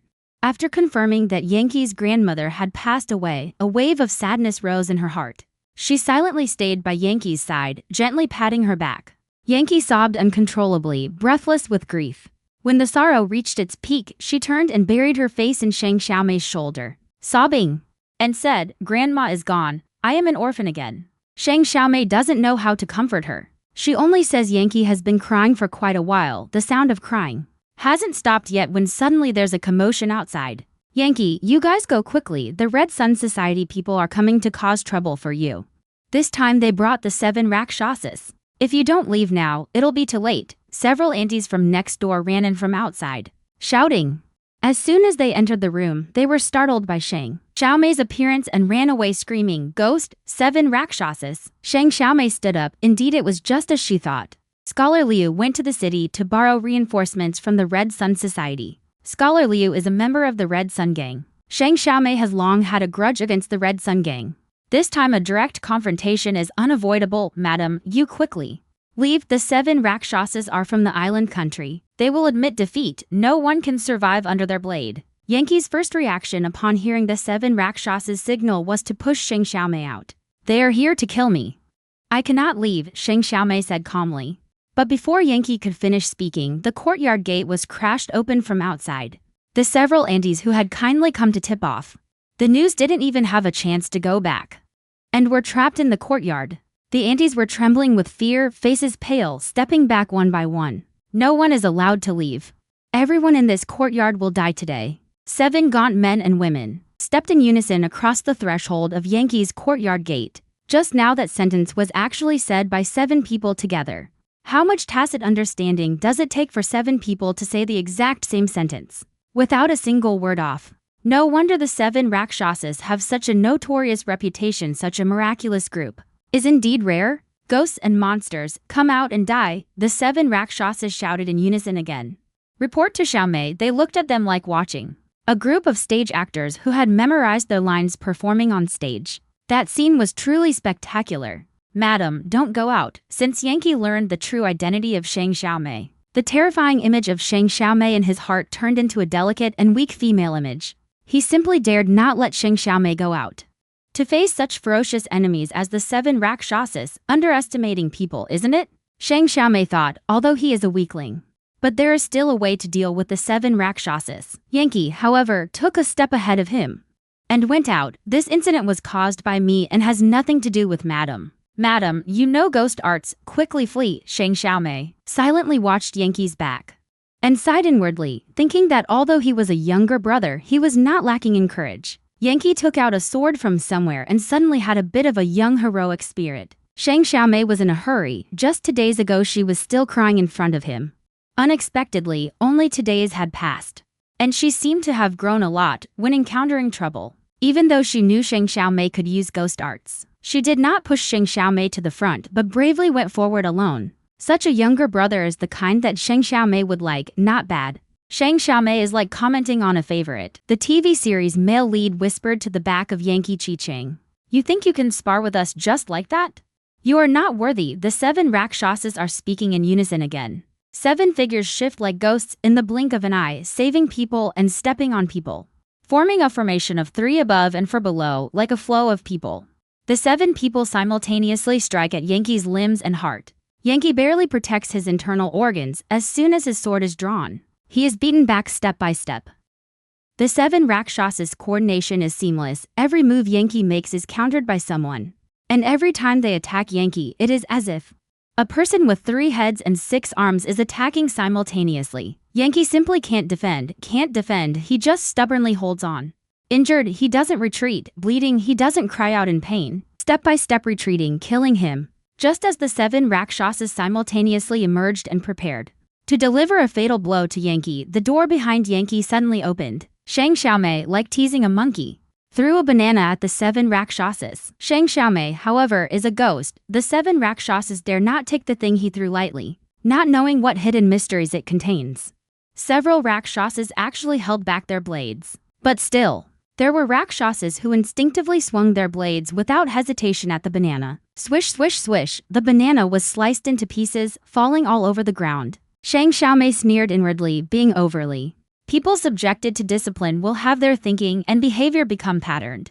It's like being input with a set program without flexibility. This is the weakness of the 7 Rakshasas. Truly worthy of the 7 Rakshasas, I heard that even if a fly flies in front of you, it will be split into several pieces. Indeed, nothing can evade your blades. Shang Xiaomei clearly noticed that their tacit understanding was disrupted by her But she showed not a hint of pride. Instead, she praised the 7 Rakshasas. This praise of hers made all 7 Rakshasas change expression. Some showed slight pride, while others revealed worry in their eyes. Shang Xiaomei saw the flaw and secretly thought, no matter how strict the training, it cannot make the 7 Rakshasas stand ready. Shang Xiaomei, however, remained as nonsensical as before. Again threw an apple towards 7 Rakshasa. The apple was still cut into several pieces. Feeling being toyed with, some Rakshasa already had an angry expression on their face. Then oranges, dragon fruit, strawberries, kiwis, pears, all the fruits that could be exchanged in the space, were thrown all over by Shang Xiaomei. She threw them like this and 7 Rakshasa kept cutting non-stop. Exactly like the fruit-cutting game he had imagined. Players who have played fruit-cutting games know that bombs can randomly appear inside the fruits. Unfortunately, 7 Rakshasa did not know they were getting more and more familiar with each other. The speed of drawing the knife became faster each time. Such a strange way of playing even made the banquet and the masters beside them look indifferent. The fruits that fell on the ground, some they recognized, some they didn't. All exuded a sweet fragrance, if not. The 7 Rakshasas all had fierce looks. They almost thought this wasn't fighting and killing, but rather peeling fruit to entertain guests. Kill him. Finally, one of the 7 Rakshasas couldn't hold it together. The shame of being toyed with completely messed up their composure. The strongest point of ninjas is their unusually strong spirit. They whose hearts are not chaotic will hardly make mistakes. Xiaomei hurriedly disguised as fruit bombs. It is easy to be seen through by them, just as the first few Rakshasas lost control. Xiaomei judged the right moment and threw the prepared fruit bombs because time was rushed. The fruit bombs were not well disguised. The 7 Rakshasas people, several of them immediately saw something wrong and held back their knives. But the Rakshasa who had been shouting earlier glared at Shang Xiaomei, who was toying with them. With a vicious look and then one slash, savagely sent everyone within 3 meters flying from the blast. The piled-up 7 Rakshasa fell in a heap. 5 of them could no longer get up. The remaining 2 seriously injured, supporting themselves with their blades, staggering as they helped each other flee outside, not daring to slow down even a step.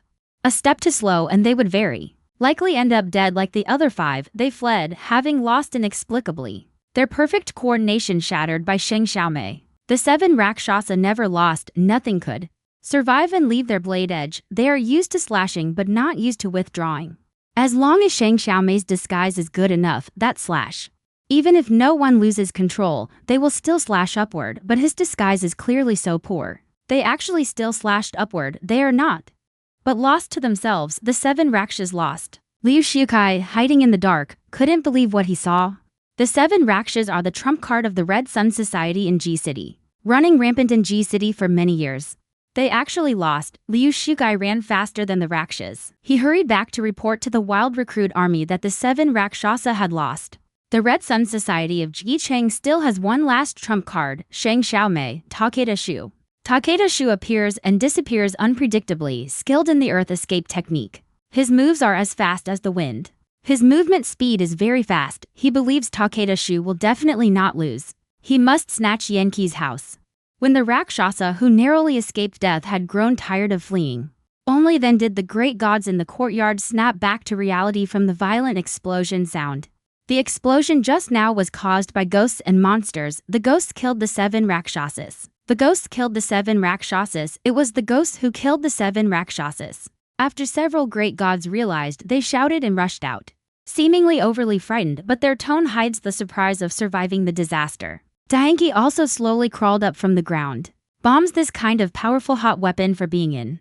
For Yankee in the cold weapon era, it is another unsolvable mystery. She again thought of all this as Shang Xiaomei's dark magic. His wife looks weak and delicate, but is indeed a demon that kills 1 person at a thought. No, now it's killing 5 at a thought, but what they don't know is, the one hiding in the shadows watching this fight is not only scholarly Liu. In this world, any female whose appearance is above 60 points will be assigned 5 extremely beautiful beast suits. And for every additional point, 1 more beast suit is assigned. And our female protagonist's appearance is a full 80 points. This means she has to give birth non-stop all day long. To avoid the fate of being cuddled by males and giving birth, the girl dresses herself up as an ugly monster every day. Unexpectedly, when I woke up that day, there were still 5 naked handsome men lying beside me. Madam, don't think you can escape from our hands. At the moment the bomb exploded, several figures simultaneously disappeared from the shadows. Soon, Wang of the Fox tribe on Qingfeng Island learned about the ghosts beating the 7 Rakshasas. Wang, not knowing what she was in a hurry about, repeatedly sent 3 carrier pigeons to see her off. And Gixing and the hostage also received the news immediately. Gixing's expression grew more serious day by day. The hostage spent more and more time at the seaside. Only Shili worked shirtless in the fields every day, turning a deaf ear to outside affairs, only focusing on growing grain. After dealing with the 7 Rakshasas, Shang Xiaomei then helped. Yankee prepares the funeral for Yankee's grandmother. Yankee and her grandmother have been dependent on each other for life. After grandmother passed away, Yankee seemed to have grown up overnight and became more and more silent. Her temperament also became more gloomy. She was an orphan originally. It was not easy to have family, but now grandmother has passed away again. Shang Xiaomei didn't know how to comfort her, so she just tried her best to accompany her. Yankee took out all the family savings to buy a high-quality coffin for her grandmother, and also found a feng shui master to choose an excellent feng shui burial site for her grandmother. On the day of burial, the weather was particularly gloomy. Yankee cried all the way. Unable to control her grief, she supported the coffin and walked forward with the coffin bearers. Shang Xiaomei hid in the dark, silently protecting them. She originally thought that the people of Red Sun Society wouldn't be so immoral. They wouldn't cause trouble for Yankee on the day of grandmother Yankee's burial. But what she didn't expect was that, just as the funeral procession reached halfway, Takeda Shu, who was borrowed from Red Sun Society, came out to cause trouble. Takeda Shu is not fond of showing off. He usually lives like a transparent person, except for those he kills, who know how formidable he is. Outside, his fame is not as great as the 7 Rakshasas, but Shang Xiaomei knows that he is far more formidable than the 7 Rakshasas. Takeda Shu is a true ninja, having undergone strict training since childhood.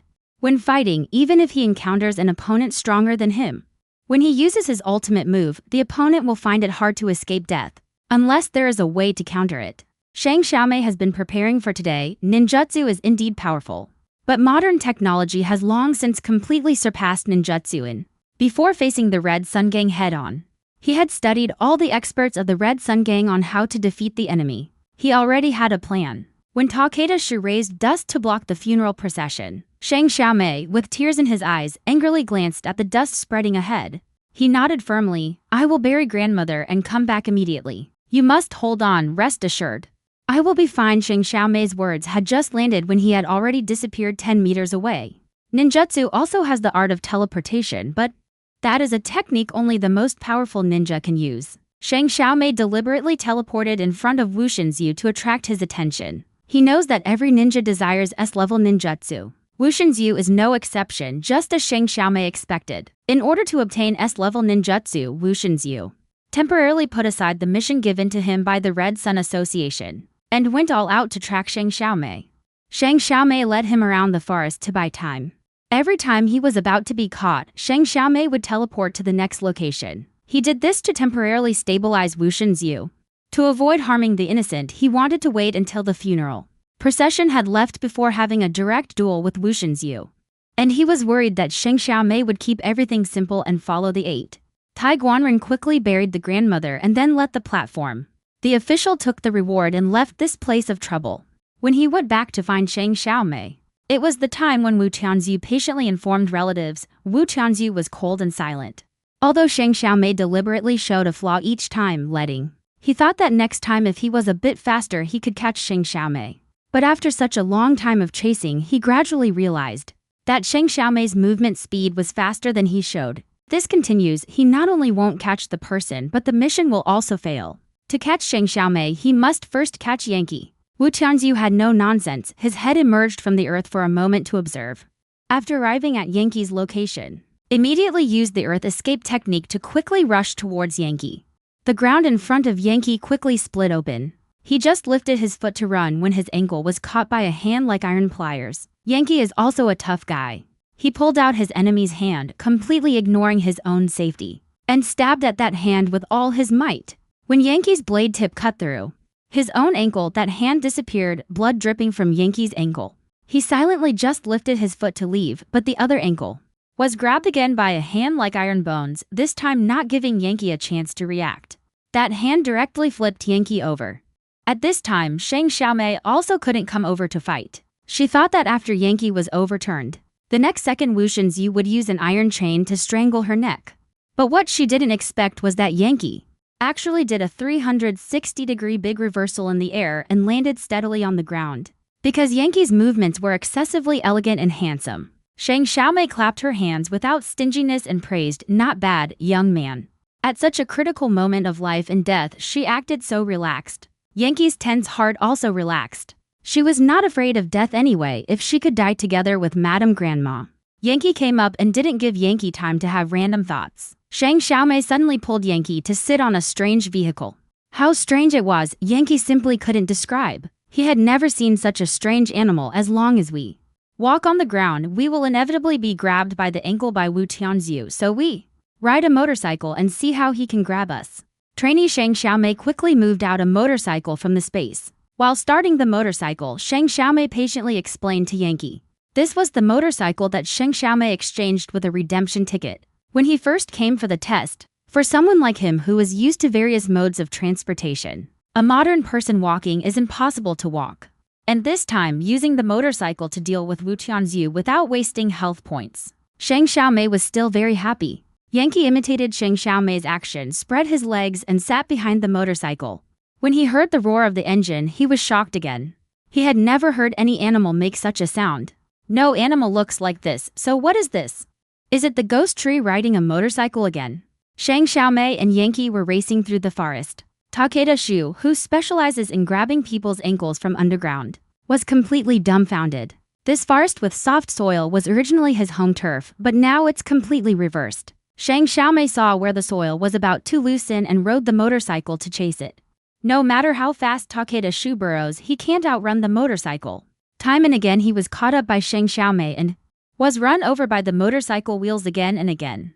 It is estimated that this time he is already spitting blood in the soil. Shang Xiaomei sneered as she saw that Wu Tianxiu could no longer run. He supported the front of the car with one hand and took out a pistol from his waist with the other. He fired several shots at the ground where Wu Tianxiu had stopped, until that patch of ground was stained with blood. Then Shang Xiaomei stopped. The severely injured Wu Tianxiu did not linger and chose to flee toward the damp terrain. He probably also realized that Shang Xiaomei's mount could not travel on the water surface. But she, skilled in earth escape, was in the moist soil, and her speed was noticeably slower when moving stealthily. Shang Xiaomei was about to raise the gun to continue shooting, when Yankee behind her suddenly jumped off the motorcycle. "Yankee, what are you doing? Come back." This self-willed act of Yankee's caught Shang Xiaomei off guard. "The Red Sun Gang killed so many of our cat clan back then. Today I will kill him." To commemorate the unjust deaths of our cat clan, Yankee dangerously narrowed his eyes. The ashen eyes ignited with indelible hatred. Shang Xiaomei noticed that his fingernails had suddenly grown several inches in an instant. The fingertips turned into sharp hooks. When moving, his figure became extremely agile. Beastmen are indeed natural warriors. Their physical advantages are something Shang Xiaomei cannot match. Takeda Shu was still fleeing forward. The muddy ground he passed dragged a long trail of blood, completely exposing his tracks. Yankee charged forward without fear. When catching up with Takeda Shu, he swiftly plunged one hand into the soil. Deng Shi grabbed Takeda Shu by the neck, let out a fierce shout, and violently yanked the person up from the earth. Takeda Shu, who fell to the ground, his body taking on a strange burrowing posture. Probably from moving underground for a long time, his body had twisted into deformity. His head was flat, and his facial features were also flat.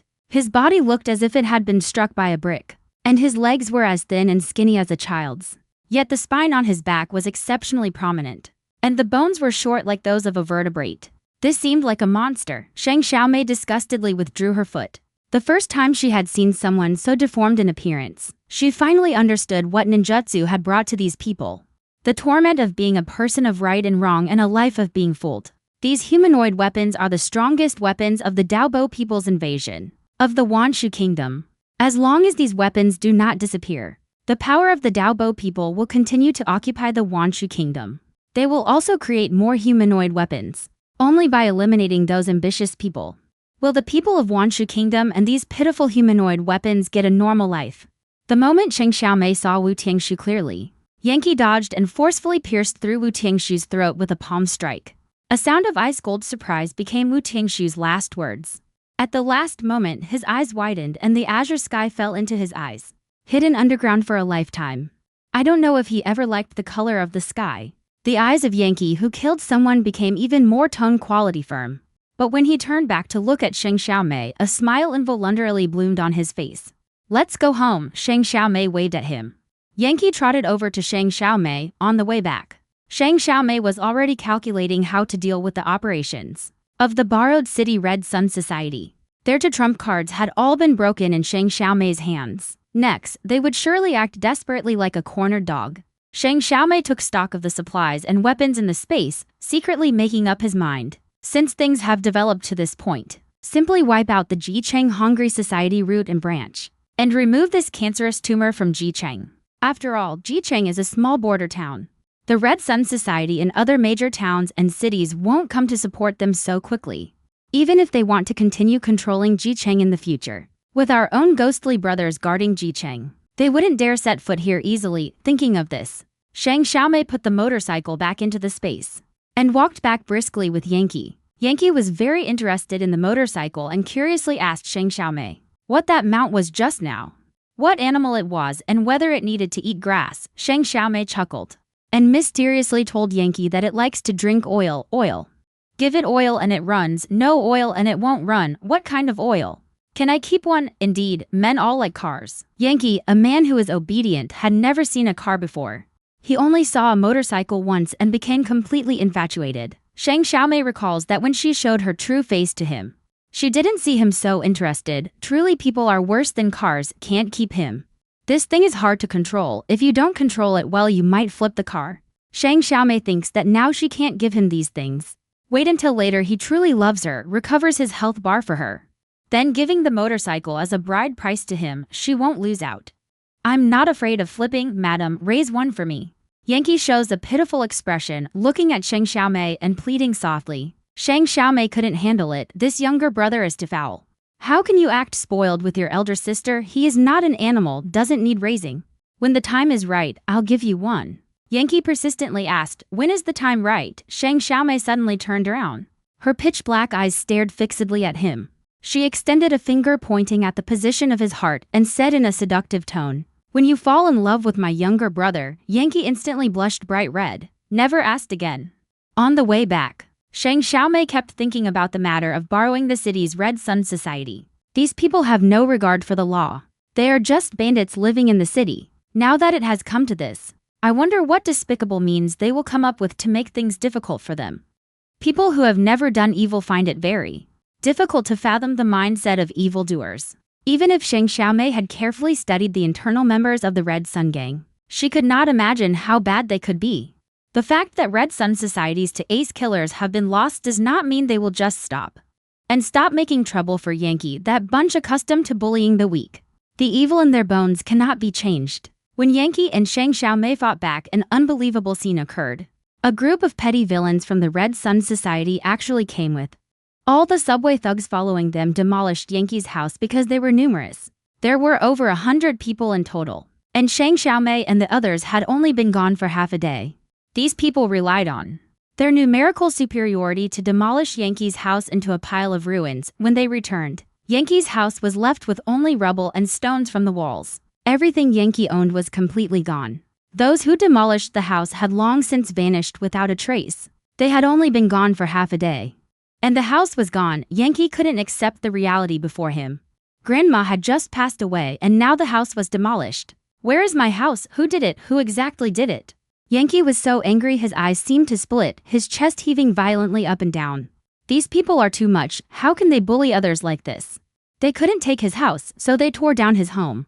The few aunties next door kindly came out to tell Yankee, after you left, the Red Sun Society people came. The Red Sun Society's Yi Zhao Jun said, your grandmother borrowed money from the Red Sun Society 10 years ago and didn't repay. So they had to take your belongings to settle the debt. He's lying. My grandmother never borrowed money from the Red Sun Society. The Red Sun Society's Yi Zhao Jun took advantage of grandmother's absence to make up such a lie. Forcibly demolished his house. These robbers bully people by any means. Relying on their numbers, they committed such heinous acts. Shang Xiaomei witnessed all this and was also extremely angry. But she is more composed than Yankee. She seems to say nothing. but already scheming in her mind how to punish this group of beasts. Yankee, we all know your grievances. But the Red Sun Society has many members, even if your wife is a demon. She can't deal with so many people. In this world, any female with a look score above 60 must be assigned 5 extremely beautiful longevity wives. And for every additional point, another longevity wife must be forced upon her. And our female protagonist's look score is a full 80 points, which means she has to give birth non-stop all month long. To escape the fate of being forced to mate with males and give birth, the girl dresses herself up as an ugly monster every day. But don't think you can escape our grasp, Yankee. We all know your grievances. But the Red Sun Society has many people and great power, even if your wife is a monster. You can't deal with so many people, so just accept your fate. Leave Boundary City now and protect your life. The aunties furrowed their brows deeply. The kind-hearted ones continued to persuade Yankee. The aunties usually had a good relationship with Yankee's family, and were all people oppressed by the Red Sun Society. They certainly knew how bad the people of the Red Sun Society were. But they also knew how troublesome the people of the Red Sun Society were. How black-hearted they were, in the past, anyone who dared to oppose the Red Sun Society. Their ultimate fate was all to be tormented by the Red Sun Society until they wished they were dead and eventually driven out of Boundary City. This time is no different. The reason they are doing this to Yankee is also to drive Yankee out of Boundary City. This bunch of bastards are used to acting arrogantly in Jicheng. As long as anyone dares to disobey them, they will bully and oppress that person. Until they cause the person's family to be ruined and forced to leave Jicheng, they won't stop. This is grandmother's house, even if grandmother borrowed money from them. They can just take away things to pay off the debt. Why tear down the house? Yanqi is stubborn and insists on his principles. The Red Sun Society took the opportunity to cause trouble and tore down his home. Such a heartless act, he cannot accept it no matter what. He cannot swallow this anger. Even if he has to fight them to the death, he wants to demand an explanation. Yanqi, you clearly know they are deliberately causing trouble. Why bother to argue about this? You know very well what the Red Sun Society is. In these years, which resident of the borrowed city has not been bullied by them? Whenever they want to find someone's trouble. Which time wasn't it casually give? People pin a charge on someone and then bully them to death. The aunties one after another persuaded Yanqi, yes, they didn't do bad things in front of you today. It shows they still have some fear of your wife. If it weren't for your wife, they wouldn't even let you go. Just leave, don't keep entangled with them anymore. You cannot defeat them. Yanqi's anger soars to the skies. Jin Wo Shuang Quan. No matter how the aunties advised her, she couldn't swallow this humiliation. This is the house left to her by her grandmother. This is grandmother's ancestral home. Everything in the room belongs to grandmother. She wants to take back all of grandmother's things. This gang of robbers, she wants to fight them to the death. I won't leave. Even if it costs me my life, I will get back grandma's things. Yanqi's eyes were bloodshot, veins bulging on his arms. Even though he was weak and outnumbered, he would not accept this humiliation. The aunties shook their heads helplessly. All looked at Yanqi with pity. No one supported Yanqi's decision. They all agreed that if Yanqi dared to continue opposing the Red Sun Society, his fate would be worse than it is now. At that moment, only Sheng Xiaomei stood by Yanqi's side. Whatever you want to do, I support you. Seeing Sheng Xiaomei approaching, the aunties all retreated in fear. Only Yanqi did not step back. He turned to look at Sheng Xiaomei. He knew that Sheng Xiaomei's seemingly fierce, under the disguise is such a delicate and frail body. But you, Yanqi, don't want to drag her down. Afraid she'll get hurt since the other side has many people. Don't forget, I am a ghost. Sheng Xiaomei obviously felt that since Yanqi saw her true face, he started to look down on her. I don't want to involve you. Yanqi shamefully lowered his head. She always felt that she had implicated Sheng Xiaomei. But Sheng Xiaomei knew very well in her heart that she had long been irreconcilable with the Red Sun Gang. These 2 years, the people of the Red Sun Gang have done inhumane evil deeds. They then pushed these evil deeds onto Sheng Xiaomei. Sheng Xiaomei, enduring humiliation and bearing burdens until today, has also reached her limit. There are other matters besides Yanqi's matter. She will eventually confront the Red Sun Gang. We are a family. Your grandmother is my grandmother. They demolished grandmother's house. We should demand an explanation. Sheng Xiaomei's emotions have calmed down. At times like this, they should stay calm. Sheng Xiaomei's attitude is very resolute. Yanqi's heart, which had just suffered a heavy blow, was as if ironed by the warm sun. A warm current surged, and she, who was holding back grief and humiliation, could not help but moisten her eyes. Her moist eyes gazed at Sheng Xiaomei with deep emotion. Sheng Xiaomei couldn't stand her so poignant gaze, coughed once and said to get back to business, since they found an excuse to demolish grandmother's house. We can also discuss the matter on its merits and have them return grandma's house. Yankee didn't understand, but the house had already been demolished. How could they return it? Sheng Xiaomei then used their house as compensation. Yankee Wenyan lowered his head. But would they agree? Sheng Xiaomei affirmed. They will agree. After all, in her eyes, the borrowed city Red Sun Society is just a bunch of rabble, and she has plenty of ways to deal with them. After discussing with Yankee, Sheng Xiaomei directly brought Yankee and barged into the Red Sun Society, which had strict access control at the borrowed city gate. The gatekeepers of the Red Sun Society were originally standing around sloppily and disorderly, but upon seeing Sheng Xiaomei and the others arrive, they immediately put on an arrogant and overbearing expression. And in their usual domineering tone, they drove Sheng Xiaomei and her group away. Don't you see where this is? How dare you barge in? Get lost now. Sheng Xiaomei hated these kinds of people who put on airs and didn't care about ordinary folks. Boss Li would also flaunt his official authority and scold the guards. Calling them dogs at the door was already an insult. But he suppressed his anger and stated his purpose. We have business looking for Wild Zhao Jun. The guard got even more excited upon hearing this. You don't even look at what kind of person you are. Lord Yi Zhao Jun is not someone you can just see whenever you want. Get lost now. The Red Sun Society is not a place just anyone can enter. Don't dirty our floor. Yankee was so furious that smoke came out of his 7 orifices. He rushed forward to argue with the guard. But as soon as he took a step, a loud bang came from behind him. Looking forward again, the guard was already staring with wide eyes, falling softly to the ground. At this moment, there was a bloody hole in his forehead. Yankee turned around in horror and saw that strange weapon that could kill with a thought. As long as Sheng Xiaomei used this weapon, whoever he wanted dead would die. Go in. Sheng Xiaomei didn't even look at the guard lying to the side and continued to charge into the Red Sun Society with Yankee. This time he didn't immediately put the pistol into the space, but held the gun in his hand.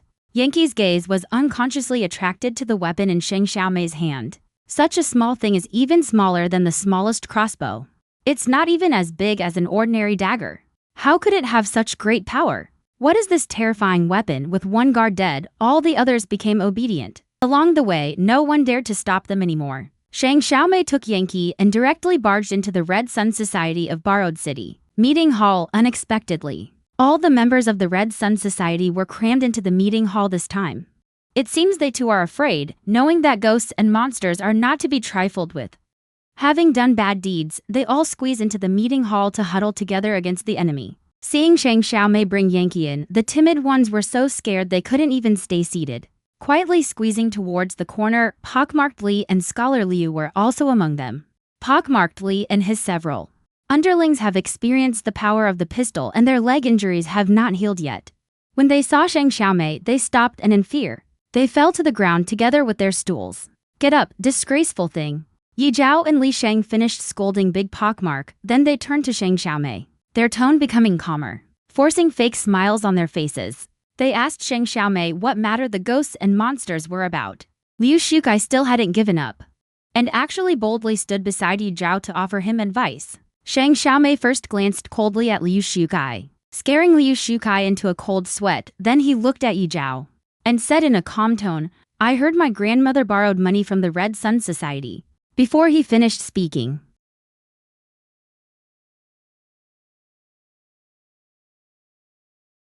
Liu Shukai preemptively took out an IOU with a thumbprint and showed it to them.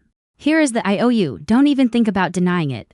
We Red Sun Society are a place that follows reason. Debts must be repaid, it's only natural. Sheng Xiaomei lightly glanced at the number on the IOU, pulled her arm and did not argue with him. Instead she asked, you also said that repaying debts is a matter of course. Then why are you tearing down our house? Scholar Liu was already guilty. The more guilty he felt, the louder he spoke. This is 1,000 shu coins. Do you have so much money since you can't repay? Of course you have to use something to cover the debt. If we have so much money? How is this possible? How could you have so much money? Scholar Liu knows everything about Yankee's family background. It's already hard for their family to even come up with 10 longevity coins. And this is 1,000 longevity coins. At this moment, Yi Zhao spoke, if you can come up with this much money, we are willing to compensate you for the house matter. How to compensate? Yankee contentedly did not ask. Yi Zhao momentarily did not know how to respond. He knew that Scholar Liu was full of cunning ideas. Turned to look at Scholar Liu. Scholar Liu's eyes rolled and he had a wicked idea. Since we demolished your houses, you can just demolish our houses too. But there is a condition to this. We will compensate you for the same amount of time we demolished. You cannot exceed the time. This is clearly bullying. So many of you are dismantling our stuff, while only 2 of us are doing the same in the same amount of time. How could we possibly dismantle as much as you? Yankee was again so angry that his eyes blazed. This Scholar Liu is truly rotten to the core. You can also find people to help. We haven't restricted you from finding helpers everyone. Tell me, is this fair? Scholar Liu thought he had come up with a brilliant idea, pretending to let everyone judge, but the entire Red Sun meeting hall was filled with his people. So of course no one would speak up for Yankee and the others. Yankee was both angry and anxious, trembling all over with rage. All the townsfolk were afraid of the Red Sun Society, and now Yankee and his group were openly opposing them. Others who brazenly helped them. Just when Yankee was depressed and arguing with them, Shang Xiaomei suddenly coldly made a final decision, saying, "This is indeed very courtly. Just do it this way." Madam Yankee thought Shang Xiaomei was crazy, not to mention giving them 1,000 longevity coins, and also agreed to such outrageous compensation. Doesn't she know how difficult the people of the Red Sun Society are to deal with? Doesn't know how thick the walls of the Red Sun Society are? Even if these bastards don't cause trouble, how many houses can the 2 of them demolish within half a day? Without any help from others and without demolition tools. I'm afraid it's hard to even demolish 1 room. Aren't we at a huge loss? Yankee secretly felt annoyed in his heart, saying that it would be better to just forget it. We don't need to lose another 1,000 longevity coins. Yankee would rather die than give them 1,000 longevity coins for free. The more reluctant Yankee was, the more Liu Shukai and his group desired it. Just after dismantling Yankee's house, they then got 1,000 longevity coins for free. Where else could such a good thing be found? As expected, the Demon Lord acts truly upright. As long as you are willing to repay the money, we will definitely compensate you according to the agreement and will never break our promise. Ye Zhao immediately agreed to this under the hint of Liu Shukai's eyes. No. Yankee still wanted to stop him, and without hesitation threw the money in front of Ye Zhao. Pulling the beast arm, Yi Zhao heard the sound of the beast arms colliding in the cloth bag, his expression unable to hide the remaining joy. He glanced suggestively at Liu Shukai. Liu Shukai immediately responded, opened the cloth bag, took out a piece of beast arm, put it in his mouth and bit it. Then, overjoyed, he whispered in Yi Zhao's ear, "Lord Yi Zhao, it's real money." Yi Zhao nodded in satisfaction. The generous boss, or the ghost lord, has made it clear since we have received the debt. Within half a day, all the mansions and estates of the Red Sun Society are yours to dismantle. Shang Xiaomei nodded calmly, not wanting to talk nonsense with them. She turned around and was about to leave when she saw Yankee looking at her with utter despair. Clearly she had broken down. What kind of expression is that? Shang Xiaomei pulled Yankee out as they walked, quietly asking her as they went. Yankee said with a tearful face, "Madam, are you trying to cause trouble for them? You're clearly giving them money. That's 1,000 longevity coins. How can you give so much money to those beasts?" Shang Xiaomei smiled helplessly. "I'm just letting them keep it for now. Don't worry, the money will come back. And the house will be demolished too. There are only the 2 of us. The walls of the Red Sun Society are thicker than city walls. How can we tear them down?" When it came to demolishing the house, Yankee was even less confident. The moment their front feet stepped out of the Red Sun Society's meeting hall, the meeting hall erupted into a roar of laughter. Ye Zhao laughed the most arrogantly, just short of writing the 4 words drunken with pride on his face. This lord thought this old cross ghost had many skills. Turns out he's just a brainless fool. What little ability he has is really wasted on him. If I had known earlier he had no brain, we should have set a trap earlier for him to fall into. Lord Yi Zhao is right. If we had known this, we shouldn't have talked to him directly. Set up a few more traps and we would have captured him long ago. Scholar Liu was also very pleased at this time, and pushed the heavy 1,000 longevity coins on the table to the right, thinking of how beautiful the ghost is. He regretted not writing a few thousand more longevity coins on the IOU. Seeing his foolish look, even if he wrote a few thousand more longevity coins, he would still give them to this ghost. Indeed enough, the foolish Red Sun Society's mansion compound, just the courtyard wall, is 30 centimeters thick. With just the 2 of them, half a day of time, they couldn't even demolish 1 wall. Ha ha ha, and yet they delivered the money to our doorstep. I've never seen anyone so stupid. Everyone in the council hall was laughing at Shang Xiaomei for only having big pockmarks. And those who had suffered big losses looked a bit hesitant, weakly reminding the crowd in the gathering that he is a ghostly monster skilled in ghost arts, with far-reaching powers. But unfortunately, these self-important people of the Red Sun Society simply didn't listen to the warnings from Big Pockmark and the others. These narrow-minded and ignorant people, once they gained the upper hand, started to get carried away, thinking themselves very clever, treating everyone else as fools, completely incapable of self-reflection. So they never realize anything. To destroy it, must first drive it mad, except for the Red Sun Society. Shang Xiaomei first took Yankee for a walk on the street. One lap, she was so calm and composed, but Yankee had already started to get anxious and angry. "Love, madam, if we keep walking like this, time will run out." Shang Xiaomei's mouth curled with a cold smile. "I am surveying the terrain. Red Sun Society over the years has not spared plundering official titles to elevate me. Just now I saw the Red Sun Society's granaries, banks, and cloth depots all are built very large. The things stored inside are definitely enough for the whole city's people to use for several years." Yangtze was stunned. Do you want to dismantle the Red Sun Society's granaries and banks and cloth depots? Not to mention these places are heavily guarded by troops. Even if we have to dismantle these places, each location has several towering courtyard walls surrounding them, built thick and solid. How do we dismantle them? Shang Xiaomei said mysteriously. "I am a ghost or monster. These dirt clods worth 10 yuan. What are a few meters high courtyard walls? Hundreds of meters high walls are nothing new to me. Hundreds of meters high walls." Yankee simply couldn't imagine. "Come on, let's dismantle the granary first." Shang Xiaomei confidently led Yankee towards the granary because she was overconfident. Yankee's overly worried heart slowly calmed down, arriving outside the granary because the exchange tickets were far from enough. Shang Xiaomei closed her eyes and hardened her heart, using 5 health bars in the space to exchange for a large excavator. Its back straight. The tires of Hao Tuguang's excavator are 12 meters high. The whole body is even 5 to 6 meters high. Xiaomei is not worried about the excavator. Of the function, she only worries if she can control it well. Excavator. She previously bought an excavator that could seat one person. The boss of the electric toy car said the toy car's operation is the same as the real excavator. The operation is exactly the same. At that time she was very interested in controlling that toy car.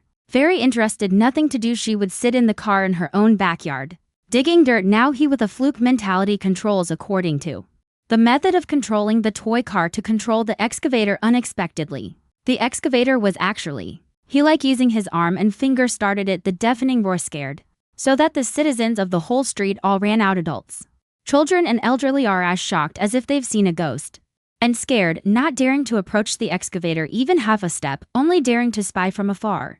Their mouths exclaim repeatedly, "What is that monster? Look at him. He actually pushed down the wall." To terrifying, "You guys, quick, look up there. There's a person. No, there's a ghost. It's a demon. Inside, a demon is controlling this monster. What is it going to do?" That is the grain warehouse of the Red Sun Society. The commoners discuss and dare not step forward. The guards of the Red Sun Society can't sit still. They raise their red eagle spears and rush angrily toward the excavator. The excavator's rotating wheels have the power to destroy everything. The spears they extend get caught under the wheels and in an instant are crushed into several pieces, feeling that modern machinery cannot be matched. The guards of the power were all terrified. No one dared to step forward. Just now in the Red Sun meeting room they were mocking Shang Xiaomei as stupid. That group of people this time also hurriedly rushed out, but no matter how many people they brought, it was useless facing such a strange huge excavator. Even when not running, no one dared to approach easily, let alone when the excavator was running. To injure a living person is just a blink of an eye. Quickly stop him. Make him stop. Yi Zhao saw that the courtyard wall of the granary was about to be Shang Xiaomei dug through. Regardless, he pushed the guard in front of him forward. That guard had just been pushed to the front when he was by the collapsing courtyard wall, knocked to the ground. The push was immediately broken, and suddenly crying out bitterly, Yi Zhao still wanted to push people. The other guards saw the situation was bad and all hid away in a flash. Shang Xiaomei could hardly imagine what an excavator was, so that's why they just now so easily agreed to give him half a day to demolish them. People from the Red Sun Society who had never seen an excavator indeed could hardly imagine that a person could demolish a building in minutes. Such an absurd thing, let alone the Red Sun Society people. Even Yanking, who had some understanding of Shang Xiaomei, was this time also shocked, speechless. He thought the motorcycle and pistol were the limit of Shang Xiaomei's supernatural tricks but didn't expect. He could produce such powerful things. He simply was an omnipotent spirit medium who can stop Shang Xiaomei this time. Yi Zhao was anxious but helpless. He turned and grabbed Liu Shugai's collar and angrily scolded him. You quickly think of a way. Didn't you say he's easy to deceive? Liu Shugai had never seen such a thing. No matter how much evil schemes he had in his belly, he had no way to handle the situation. Sir, I also have no way. Liu Shugai was pushed down the mountain, thinking to kneel and beg for mercy, but Yi Zhao was furiously pulling him up from the ground.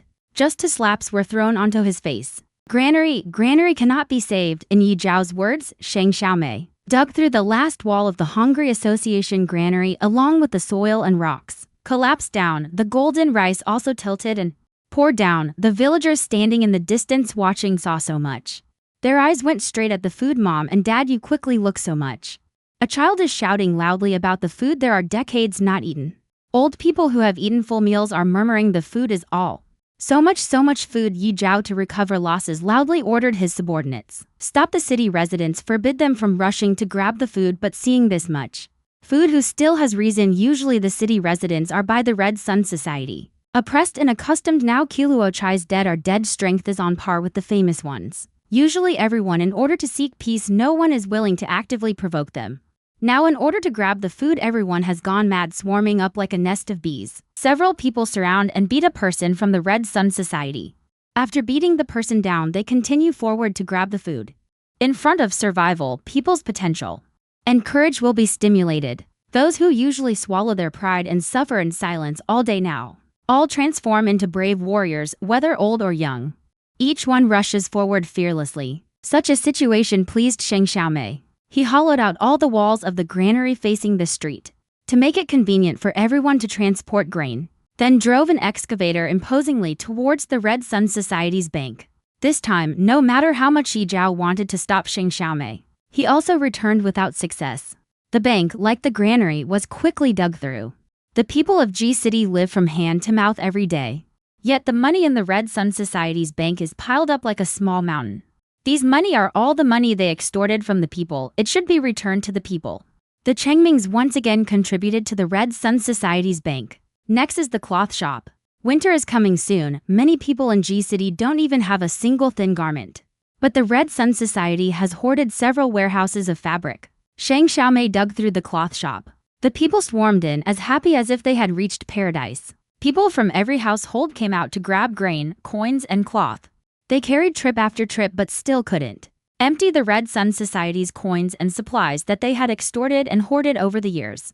One can imagine just how much they embezzled. Mingzi, Mingdao, and others dug through the granary, the bank, and the cloth shop. These three places, Shang Xiaomei also stopped. She gracefully jumped off the excavator, put the excavator away into her space, and walked towards the crumbling wild Zhao. Just as she was halfway there, a little girl suddenly rushed out and hugged Shang Xiaomei's leg. Shang Xiaomei was still wearing her ghost costume. She wasn't even afraid. Little sister, why are you hugging me?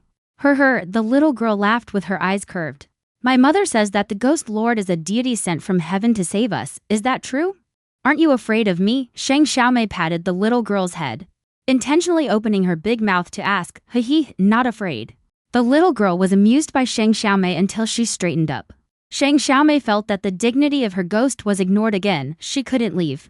She turned around helplessly and looked around, hoping someone could take her out from the little girl's encirclement. Yankee appeared in time and carried the little girl away. Little sister, come play with big brother. The ghost master still has important matters to attend to. Yankee is very popular among girls. The little girl clung to Yankee and left Shang Xiaomei aside. Shang Xiaomei had a moment of free time. She walked a few steps to Yi Zhao and said to General Yi Zhao, half a day hasn't even passed half. The remaining time is specially reserved for you, General.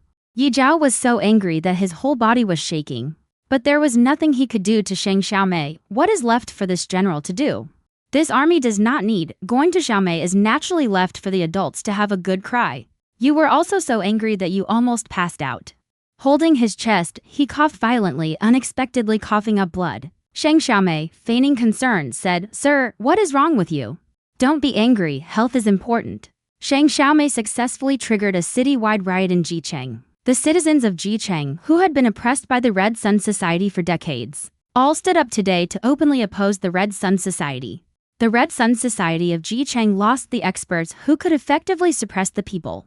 Like soldiers without weapons, leaving only a hollow shell, the once domineering Red Sun Society members, after being mobbed by the people several times, all slunk away dejectedly into the Red Sun meeting hall, not daring to appear on the streets. Even Yi Zhao also retreated back. However, although the Red Sun Society suffered a devastating blow, the group of thugs revolving around the Red Sun Society did not fall apart because of this incident. On the contrary, because of the Red Sun Gang's deeply entrenched influence in Wanshu country, they are now even more active. Firstly, trying to figure out how to deal with Lord Sheng Xiaomei. While there is life, there is hope. No matter how powerful the demon is, it's only one person. Our Red Sun Gang has many experts. Why fear being unable to deal with him? As long as we borrow the Red Sun Society and it does not disband for a single day, there will be plenty of chances to turn the tables. The one who jointly leads the borrowed Red Sun Society with Yi Zhao is the Deputy General Aoki, who now steps up to stabilize morale. Yi Zhao and Aoki are both official members of the Red Sun Gang. They were arranged by the people above to borrow Sun. The purpose is to plunder Knowing Ming and Gao to support the huge Red Sun Gang members above, and provide them with enough supplies and money so that they can continue to expand their power. After Yi Zhao calmed down, he thought what King Mu said made sense. After all, the granaries, money banks, and cloth shops of Jicheng Red Sun Society are not Yi Zhao's private property. The things in Ghost Cave are all things needed by the people above. His private treasury was not affected. He could still continue to be the president of Jicheng Red Sun Society. As long as he reports today's matters to the people above, naturally, someone will come down to clean up the ghosts and monsters. And that will be the time for his self-destructs. You are right. Now all the masters of our Jicheng Red Sun Society have fallen into his hands. Now he has also dug through our grain depot, bank, and cloth shop. These things are all needed by the higher-ups. Acting like this, the people above will definitely not let him off. After Yi Zhao understood this reasoning, the dark clouds on his face cleared up and his expression gained a bit more ruthlessness. King Mu gave him another dose of reassurance. Rest assured, my lord, your subordinate has already reported our situation here to Matsushita City 100 li away. You also know the situation in Matsushita City. They are one of the richest cities in the south. They have plenty of money. The dog fangs trained by Kawashima, the head of the Red Sun Society in Matsushita City, are notoriously fierce and invincible. Being bitten by those dog fangs, no matter if he is human or ghost, there is only death. Yi Zhao's mind was greatly settled and he repeatedly agreed, saying you're right. No matter how powerful the ghost is, there is only one ghost. The dog fangs of Matsushita City number a full several hundred men. They can guard such a large Matsushita City. Could it be that we have no way against just one ghost? As long as we continue to guard the street city, once the reinforcements from Matsushita City arrive, not only can we destroy that ghost, but also from those stubborn commoners, seize the grain, cloth, and money back. The people below clearly heard the conversation between Yi Zhao and Qingmu. They, who had just been beaten black and blue. This time they responded loudly and furiously as if injected with stimulants, wild tactics. Defend Jicheng, revive the Red Sun Society. Their shouts grew louder and louder. The momentum that had been crushed by Sheng Xiaomei returned completely. Defend Jicheng. Revive the Red Sun Society. Yankee, eavesdropping outside, worried, and turned to run back to the inn they sponsored, and told Sheng Xiaomei everything he had overheard outside the Red Sun Society. After hearing Yankee's report, Sheng Xiaomei was not flustered at all but said amusedly, instead, looking forward to it, Madam Wen, do you have a way to drive them out of Jicheng? Sheng Xiaomei nodded confidently. I have already released when you were just waiting for them to take the bait. Fish? What fish? I'm with you every day.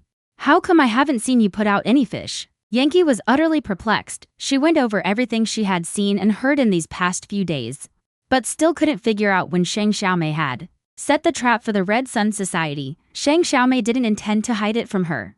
That 1,000 longevity coins were the fish for them.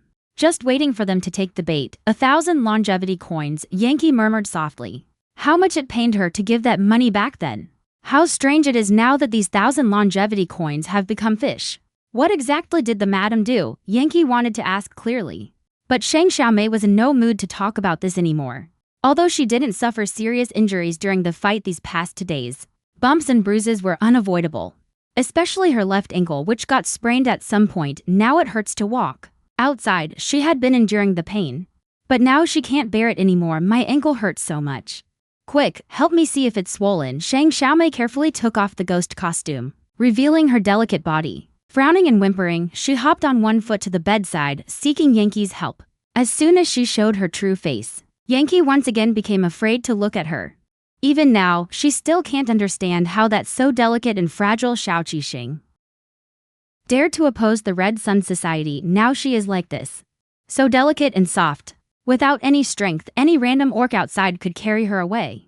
Yankee forced herself not to think wildly, her gaze then fixed on Shang Xiaomei's ankle. Shang Xiaomei's ankle was indeed a bit red and swollen. But this minor injury was completely insignificant in Yankee's eyes. To her, even if the ankle were broken, it wouldn't be a big deal. She had never encountered such a pain-fearing and weak porcelain apricot before. The ankle was just slightly swollen, and she was already about to cry from the pain.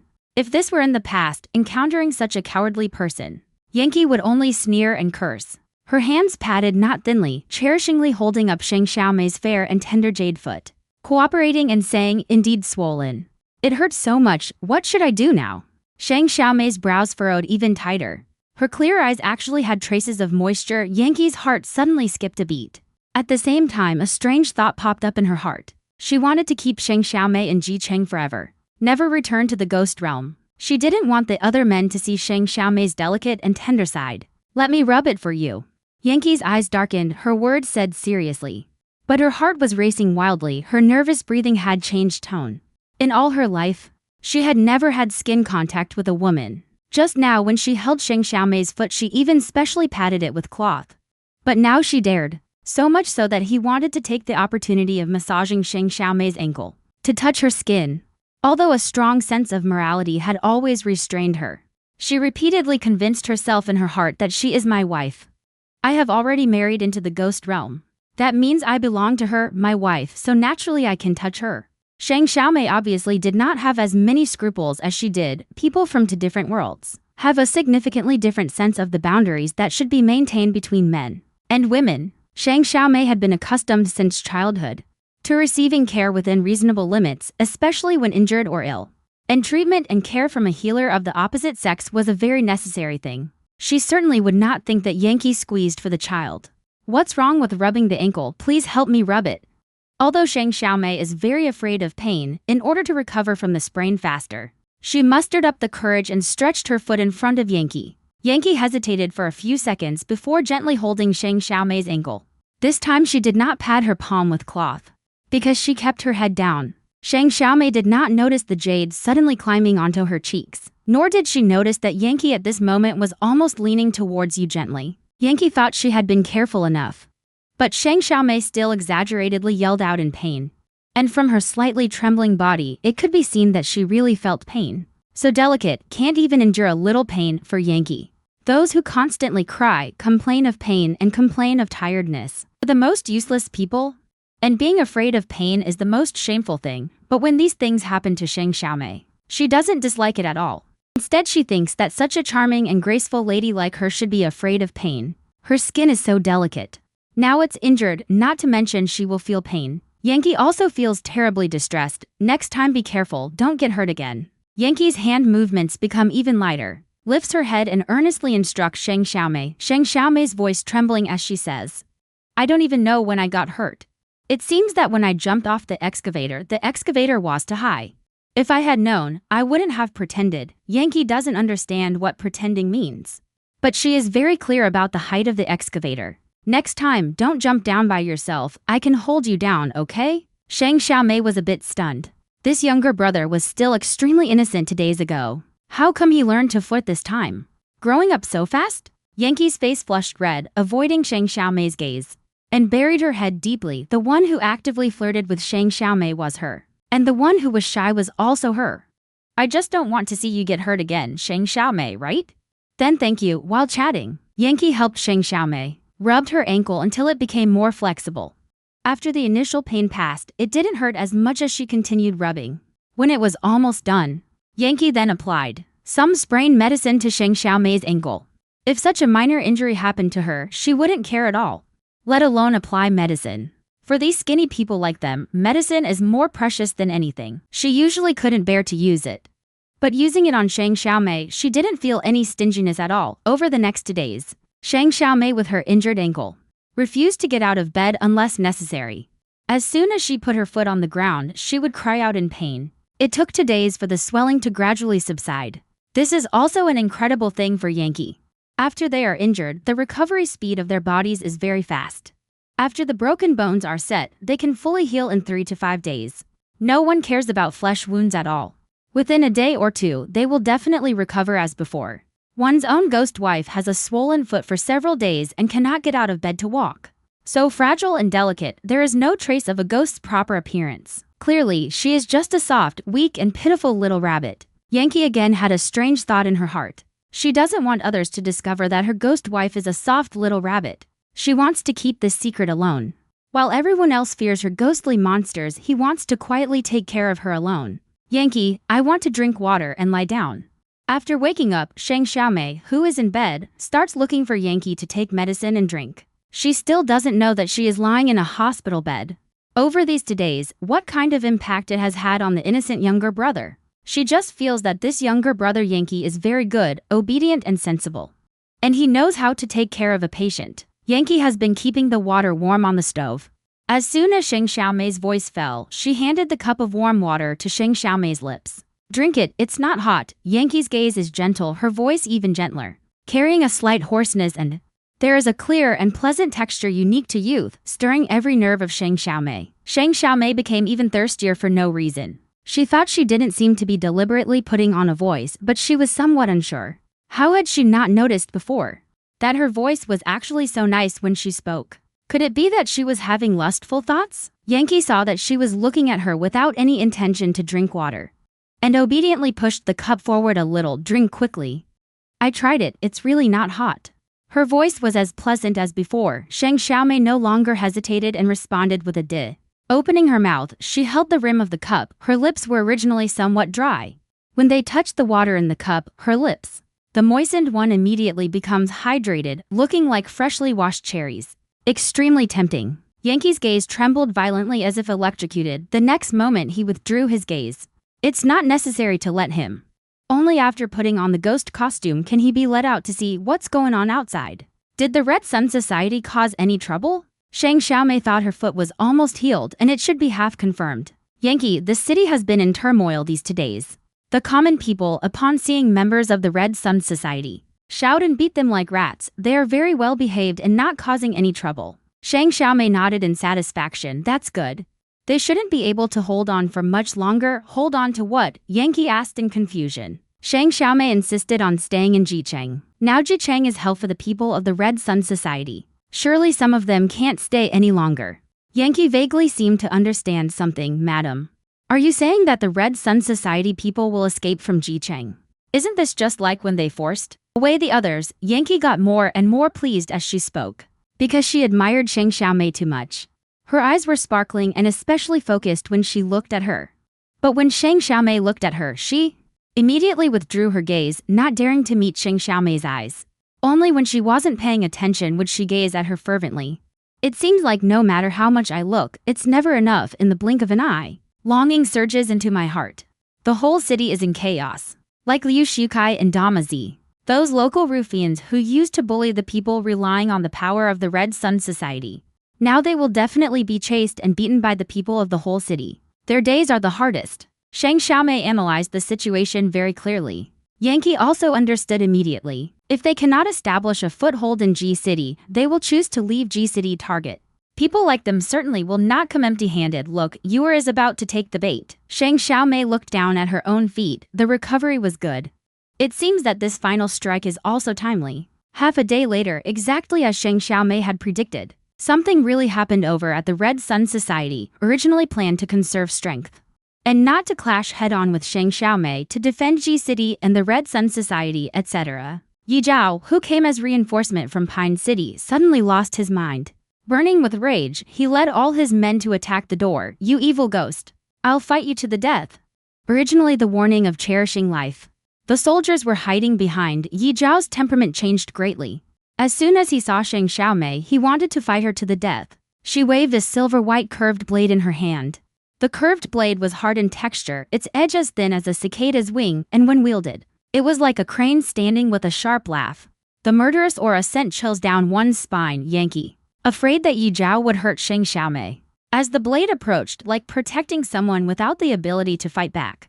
Like a little baby, she firmly shielded Shang Xiaomei behind him. Shang Xiaomei was somewhat speechless. Ever since Yankee saw her true face, she treated her like a vase. Yankee, you move aside. Before Shang Xiaomei could say that Yi Zhao's moves couldn't hurt her, Yi Zhao's curved knife came slashing down towards Yankee's face. Although Yankee found it hard to withstand Yi Zhao's fierce attacks, her body firmly stood in front of Shang Xiaomei, refusing to budge an inch.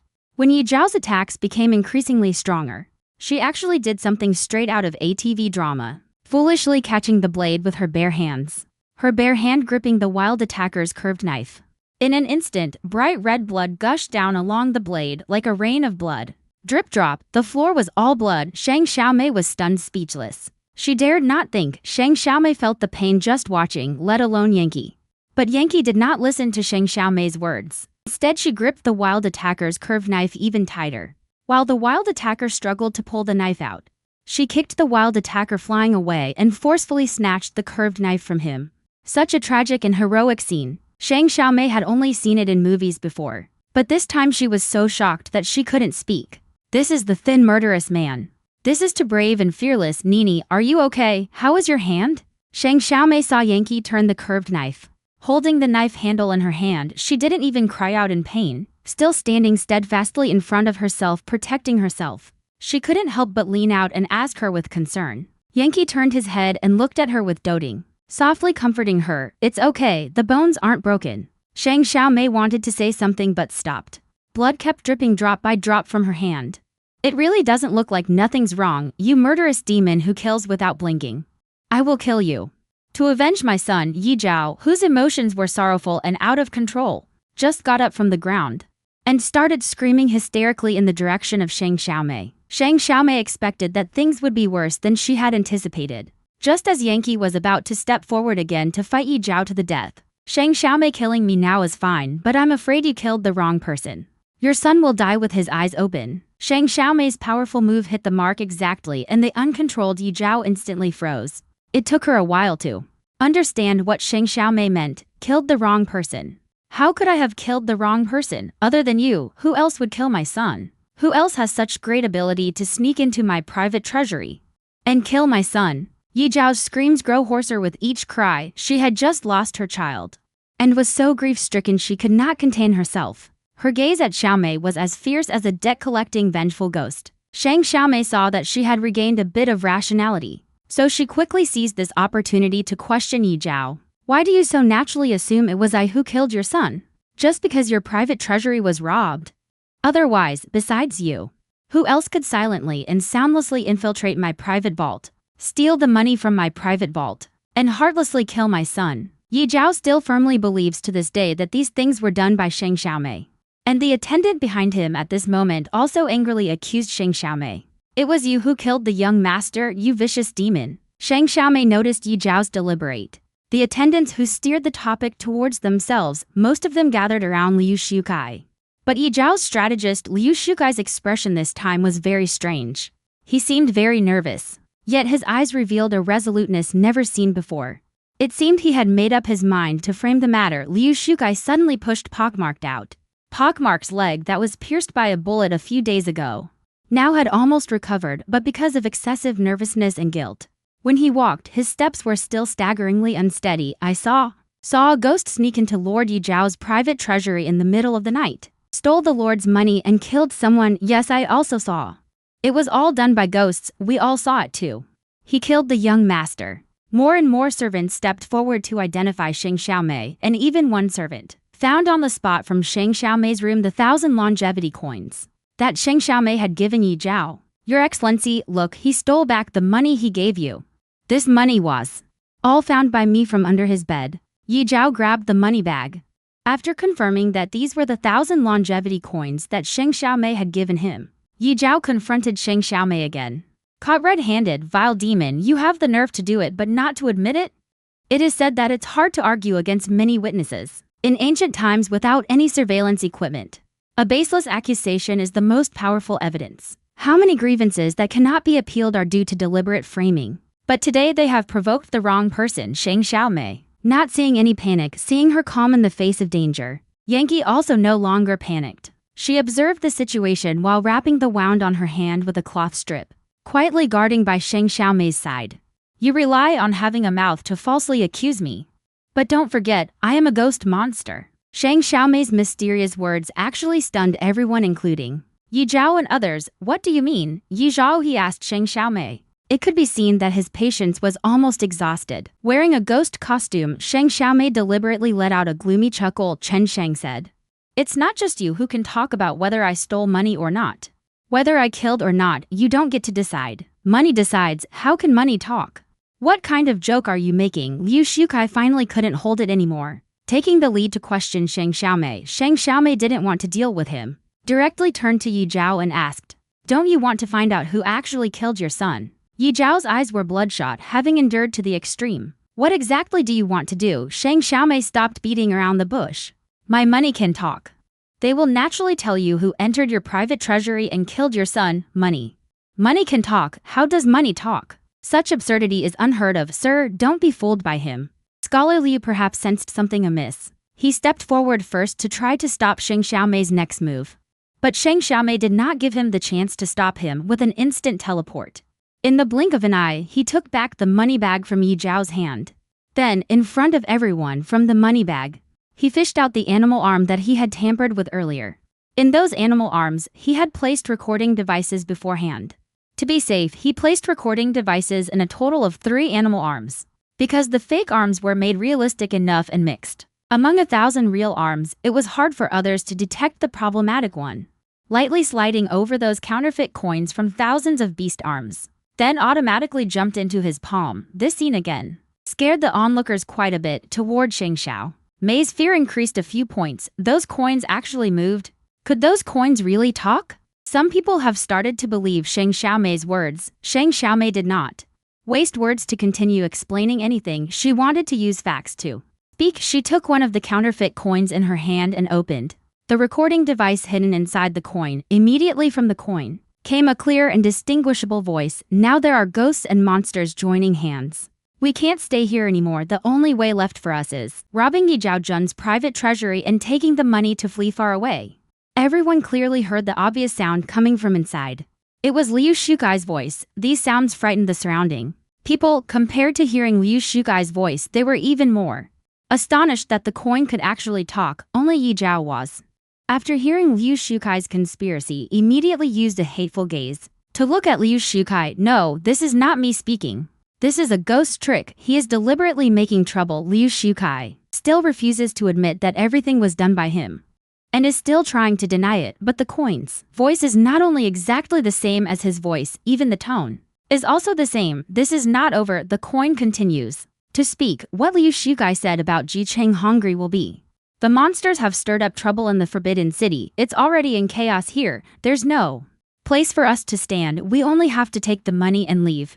On this path, everyone heard it clearly this time. From the coins came the voice of Big Pockmark, then followed a tough sound. "We should take advantage of the chaos to rob the private treasury of the wild recruit army and escape the Forbidden City. With money you can live anywhere. But in the Forbidden City, there's only a dead end. Let's do it together." These voices are all from the followers of vagrant scholars, local thugs. Just now it was them unanimously framing Xiaomei. Now the situation has turned. These people are all fools. They thought that with heavy accusations they could surely pin the crime on the monsters. Never expected that the coins could actually speak, and what they said was exactly what they had said before.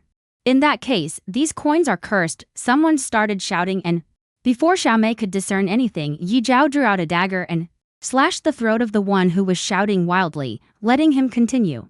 Then Yi Zhao, eyes bloodshot, stared terrifyingly at Liu Shukai. Word by word roared in a low voice, "Under Yi Zhao's protection, the coins are still continuing to speak." From inside came the sounds of Liu Shukai conspiring with everyone to plunder. The sounds of fighting during the plundering of Yi Zhao's private treasury, and then being discovered by Yi Zhao's son. The sounds of argument when he discovered them plundering the private treasury, as well as Liu Shukai with his men in for a penny in for a pound, killed Yi Zhao's son and premeditatedly planned to push these matters onto Shang Xiaomei. These sounds were all played out on the spot by the coins. The conspiracy was exposed on the spot with ironclad evidence. There is simply no room for any turnaround. These are all ghosts and monsters. All are the ghostly arts of ghosts. We did nothing. Liu Shukai is still arguing his case, but he is clearly panicked now.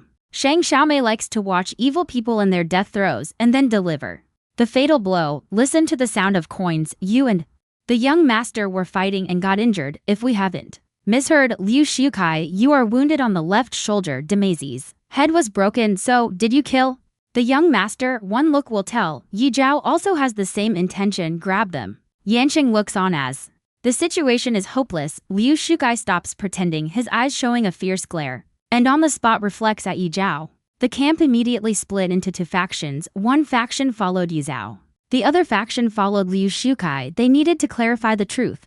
Driven by the pain of losing his son, Yi Zhao didn't say a word and led the charge to attack Liu Shukai. Liu Shukai had no retreat and could only lead his people to fight Yi Zhao to the death. From then on, the members of the Jicheng Hongri Society embarked on a path of mutual slaughter, with people constantly falling, corpses strewn across the fields, blood flowing out. The evil force that had dominated the streets of Jicheng for decades also came to an end. Without the Hongri Society, Shang Xiaomei had originally thought that from then on the people of Jicheng could live a free and unrestrained, comfortable life, but what she didn't expect was that they actually voluntarily elected a new evil force. When the flag of the new representative ruler of Ji City flies over Ji City, Shang Xiaomei sees the prominent evil ghost face on the flag and asks Yankee very concernedly, is this evil ghost mask of mine too ugly? Should I change to a nicer one? Yankee didn't hesitate for a second.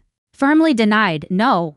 Ugly, no need to change. Shang Xiaomei, quite unexpectedly, became the ruler of Ji City. After that, the people of Ji City changed their address to her.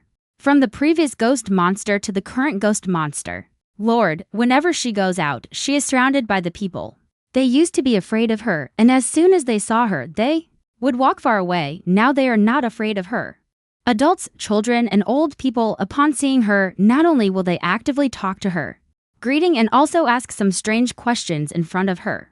Especially children often ask Shang Xiaomei, speechless Ghost Lord, why is your butt so big? Did your parents hit you? Ghost Lord, did your eyes get ink in them? The eyeballs are all black. 3. When the nostrils have runny nose. Is there also 3 streams of snot? Ghost Lord, do you really have 5 husbands? Do you sleep with them at night? Some children don't know if they listen to them. Parents gossiped about Shang Xiaomei's matters, especially interested in her 5 husbands. If you sleep together, how big a blanket would be needed to cover all of you? Shang Xiaomei couldn't answer. Those children kept chasing after her and asking. She felt that as a ghost, her face was seriously threatened. She turned around and pretended to be fierce to scare them. Not only were they not afraid, they covered their mouths and giggled. Shang Xiaomei had no choice but to give each of them a lollipop to appease them. After they left, the people of Jicheng even took the initiative to start rebuilding Yankee's house because there were enough people participating. Building materials were also voluntarily provided by each household, with more than enough. Rebuilding progressed very quickly. In just 2 days, the house had already taken shape. Shang Xiaomei saw that the affairs of Jicheng were almost settled, and Yankee's home was also being rebuilt, and looking at the progress, it will be built very soon. She thinks to herself, also, she should go back and take a look. She has never left the dust-sealed island for so long. Having the thought of going back, Shang Xiaomei immediately found Yankee on her side, is almost done with the processing. I should also go back. What about you? Are you want to go back with me or continue staying in Jicheng? Yankee didn't think much. Of course, go back with you. I thought you would want to stay in Jicheng. After all, this is your home. Yankee, upon hearing this, lowered her head, one foot's toe restlessly scraping the ground as she mumbled something. What did you say? What? Shang Xiaomei didn't hear clearly what she just said, and instinctively moved closer to ask her. Yankee raised her voice a little. This time Shang Xiaomei finally heard her clearly, saying that this is just my mother's home. Suddenly the air seems to have turned sweet. Shang Xiaomei's mouth curled, her mood greatly improved by the innocent and cute younger brother's words that teased her. Such a blatant display of affection. Shang Xiaomei didn't want to let him down. Let's go. We go home. Shang Xiaomei took the initiative to hold Yankee's slender hand. The younger brother's age may be small, but his height is taller than hers and his hands are much bigger than hers. although he pretends to be very experienced actually. This is also his first time taking the initiative to hold a boy's hand. He clearly wants to take the initiative and gain the upper hand over the younger brother, not letting the younger brother see that he actually knows nothing. Unfortunately, the nervousness he can't conceal betrays him just as he holds. After a while, because the palms were sweating and the spirit was highly nervous, Shang Xiaomei couldn't take it anymore and wanted to let go, but her fingers had just loosened a bit. Yankee used his backhand to forcefully held her hand held tightly, not giving any chance to escape. The opportunity was not left for her, but both of them tacitly understood without speaking they were equally nervous, equally shy. Led by Yankee along the way, Xiaomei could only obediently follow him. Together walk to the river, then take a speedboat back to Chenfeng Island. Before, because storage space was limited, she could not put the speedboat back into the space. Now every day with Yankee the exchange tickets grew very fast. Shang Xiaomei would always buy herself a few square meters of storage space. Now the items she exchanges become more and more storage space. Naturally, the bigger the better. Only exchange when tickets were not enough. She could only use health bar to exchange for items and a pistol. Fortunately, only 2 points of health bar were used, but the excavator used a full. She had 5 points of health bar. Her original health bar was already low. Now looking, the health bar was only left with 14. A sense of crisis instantly enveloped Shang Xiaomei. Thought she must replenish her health bar as soon as possible. Not anymore. Let the health bar drop. Fortunately, this trip to Jicheng was not in vain. At least, she and Yankee's relationship became intimate. Yankee's thoughts are simple, likes are written all over her face. Following this trend of development, she will definitely fall in love with Shang Xiaomei wholeheartedly, becoming the first person to replenish her health bar. Shang Xiaomei thinks everything is currently going smoothly, and she even experienced sweet love. It seems finding a man to replenish the health bar is not as difficult as going out. After only 7 or 8 days, when returning, the dust-sealed island had already changed drastically. The first thing was that the place where Shang Xiaomei originally built for Shilei and the others had already erected rows of brand new wooden houses. Those wooden houses, each one built more beautifully than the last, and they had added the architectural features of their respective maternal tribes to the buildings, making it clear at a glance which wooden house belonged to the Fox tribe, which wooden house belonged to the Proud tribe. Yankee still did not have her own house. The first thing she did when she returned to the island was to start building her own house. The others' house locations all had their own reasons. Shilei's house is near the seaside. Recently, even half of the terrace extended into the sea. Shilei's house was built farthest from Shang Xiaomei's villa. In the middle of the countryside, her house was surrounded by what she had reclaimed fields. She built her house extremely simply. It was the four people built the simplest house. The houses surrounding fields, however, were particularly well tended. There was not a single weed in the soil, was all deeply plowed. Shang Xiaomei looked over and saw that her own house's rear, hundreds of meters away, had all been reclaimed by Shili and turned into fields suitable for cultivation in such a short time. She did so much work. Didn't she sleep at all at night? The wooden house of Wang was built in a remote corner. Although the house was built very delicately, the location was not considered good-looking. As could be seen, he deliberately gave up the better located address and actively chose a place that was more peaceful and comfortable. This does not mean that he is someone who does not compete or snatch. A person accustomed to yielding, based on Shang Xiaomei's understanding of the beast world in the past 2 years. Although the Fox tribe, after the islanders invaded the 10,000 Beasts Kingdom, was the beast clan that preserved its strength most completely, but their status in the 10,000 Beasts Kingdom has always been the lowest.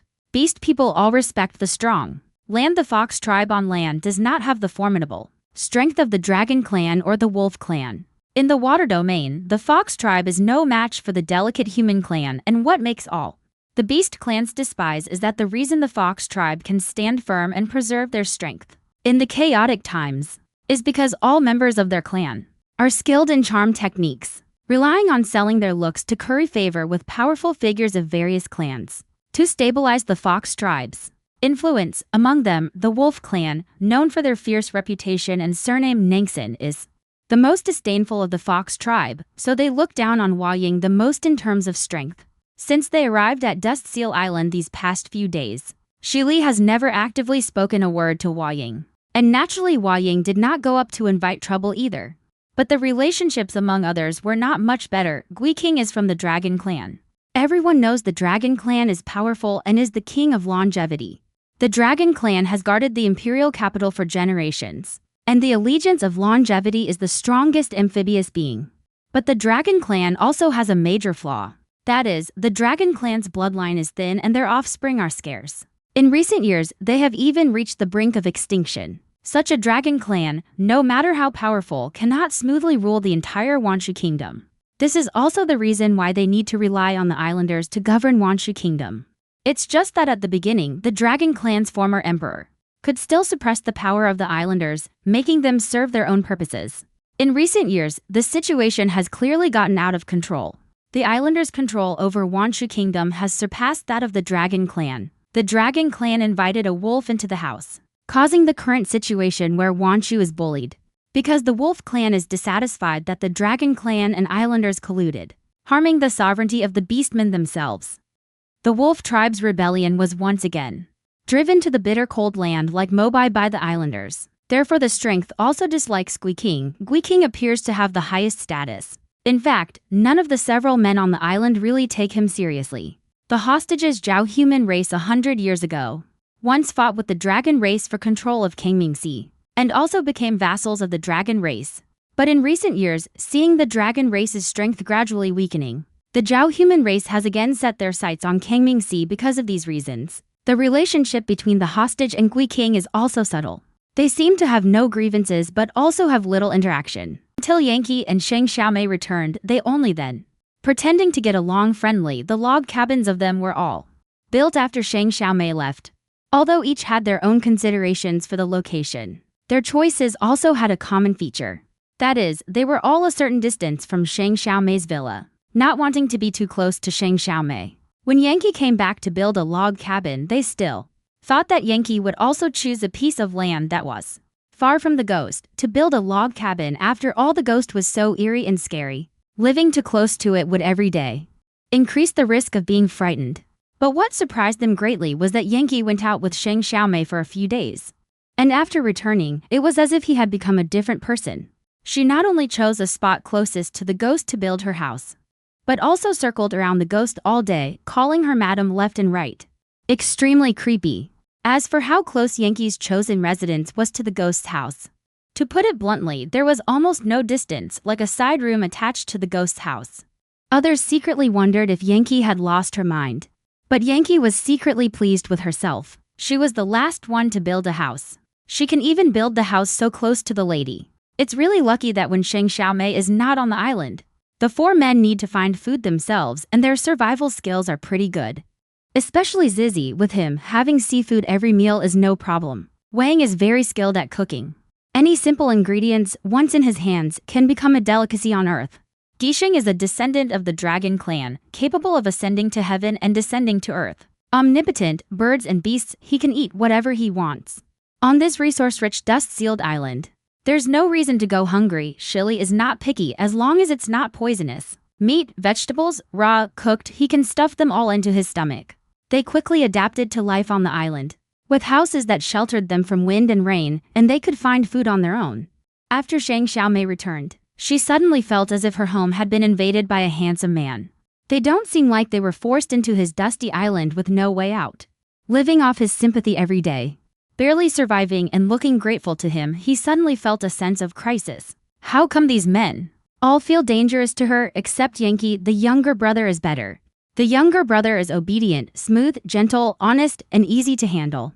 Unlike that Guiking, who is cold all over as soon as he sees Shang Xiaomei's pair of. They instantly stand up like a snake about to attack. It's really scary with Guiking as a foil. The other men become easier to approach. Shang Xiaomei is most interested in the hostage. Their Zhao people have a very strange characteristic. That is, after they reach adulthood, they will differentiate into male and female. Before adulthood, they all look androgynous, and the most peculiar thing is, they differentiate based on the person they like. If they like a male, they differentiate into a female. If they like a female, they differentiate into a male. If they never have someone they like, they can remain that way forever. Shang Xiaomei also heard that the Zhao people are most devoted, only falling in love once in their lives. Once is a lifetime, meaning as long as they differentiate for someone, they will love that person for the rest of their lives. Shang Xiaomei was still not familiar with the prince and her understanding of the Jiaoran people. Apart from what she had seen in TV dramas and anime in modern times, was what she had heard while gossiping with others after arriving in Shaoxi. The prince was still the first Jia Orange she had ever met. Because she was too curious, she held back again and again but still couldn't resist, and found an opportunity to have Yankee call the prince to her presence. The prince's appearance was so handsome it was almost seductive, hard to tell male or female. And he always had a sense of aloof solitude about him. The eyes seemed to hide a sea of icy blue, deep and mysterious. When Shang Xiaomei instructed Yankee, Yankee asked discontentedly, "Madam, what do you want from him, Shang Xiaomei?" "I have a few questions I want to ask her," Yankee pursued reluctantly. "What questions?" "Just questions about her body. I'm really too curious." Shang Xiaomei also knows she is very nosy. But she really can't control herself. Yankee hesitated for a moment, lifted his foot and walked towards Zhizi's wooden house. Shang Xiaomei waited anxiously for a while. Finally saw Zhizi coming over with Yankee's company. Seeing that they were almost in front of her, Shang Xiaomei eagerly sat up from the lounge chair. Just like a researcher studying unknown creatures, adhering to the spirit of scientific research, prepared many questions that troubled her. As soon as Zhizi stood still, she spoke. "Zhizi, when did your leg grow out?" This question is not difficult to answer. Yankee on the way here had already told Shang Xiaomei the reason why she was called the hostage. The hostage was well prepared and answered in an orderly manner. Our Zhao people are also like the beastmen on land. Growing up with legs from a young age, beastmen can retract their beast ears and tails. We can also retract our fish tails when necessary. Just by her saying this, Shang Xiaomei suddenly thought that Shuer would pop out from her head.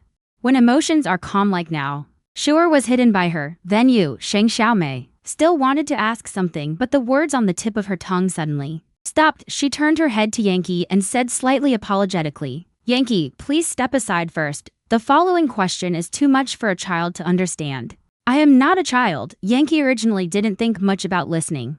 But when Shang Xiaomei said she was a child, she instead developed a rebellious psychology, standing still and not wanting to leave just like that. Shang Xiaomei immediately changed her tune and said, right, you are not a child. It's just that these following questions are a bit hard to bring up. Concerning the hostage's privacy, you'd better avoid this for now." Yankee, though swayed by her words, still asked her in confusion, "Since you know it's her privacy, why do you still have to ask?" Shang Xiaomei straightened her chest and said with a slight air of seriousness, "I am doing this with a scientific mindset, rigorously understanding their Zhao Ren clan's customs and physiological characteristics. In the future, if the hostage has any problems with her body, we can also accurately administer treatment so as not to panic." "You'd better really think so." Yankee was actually a bit jealous.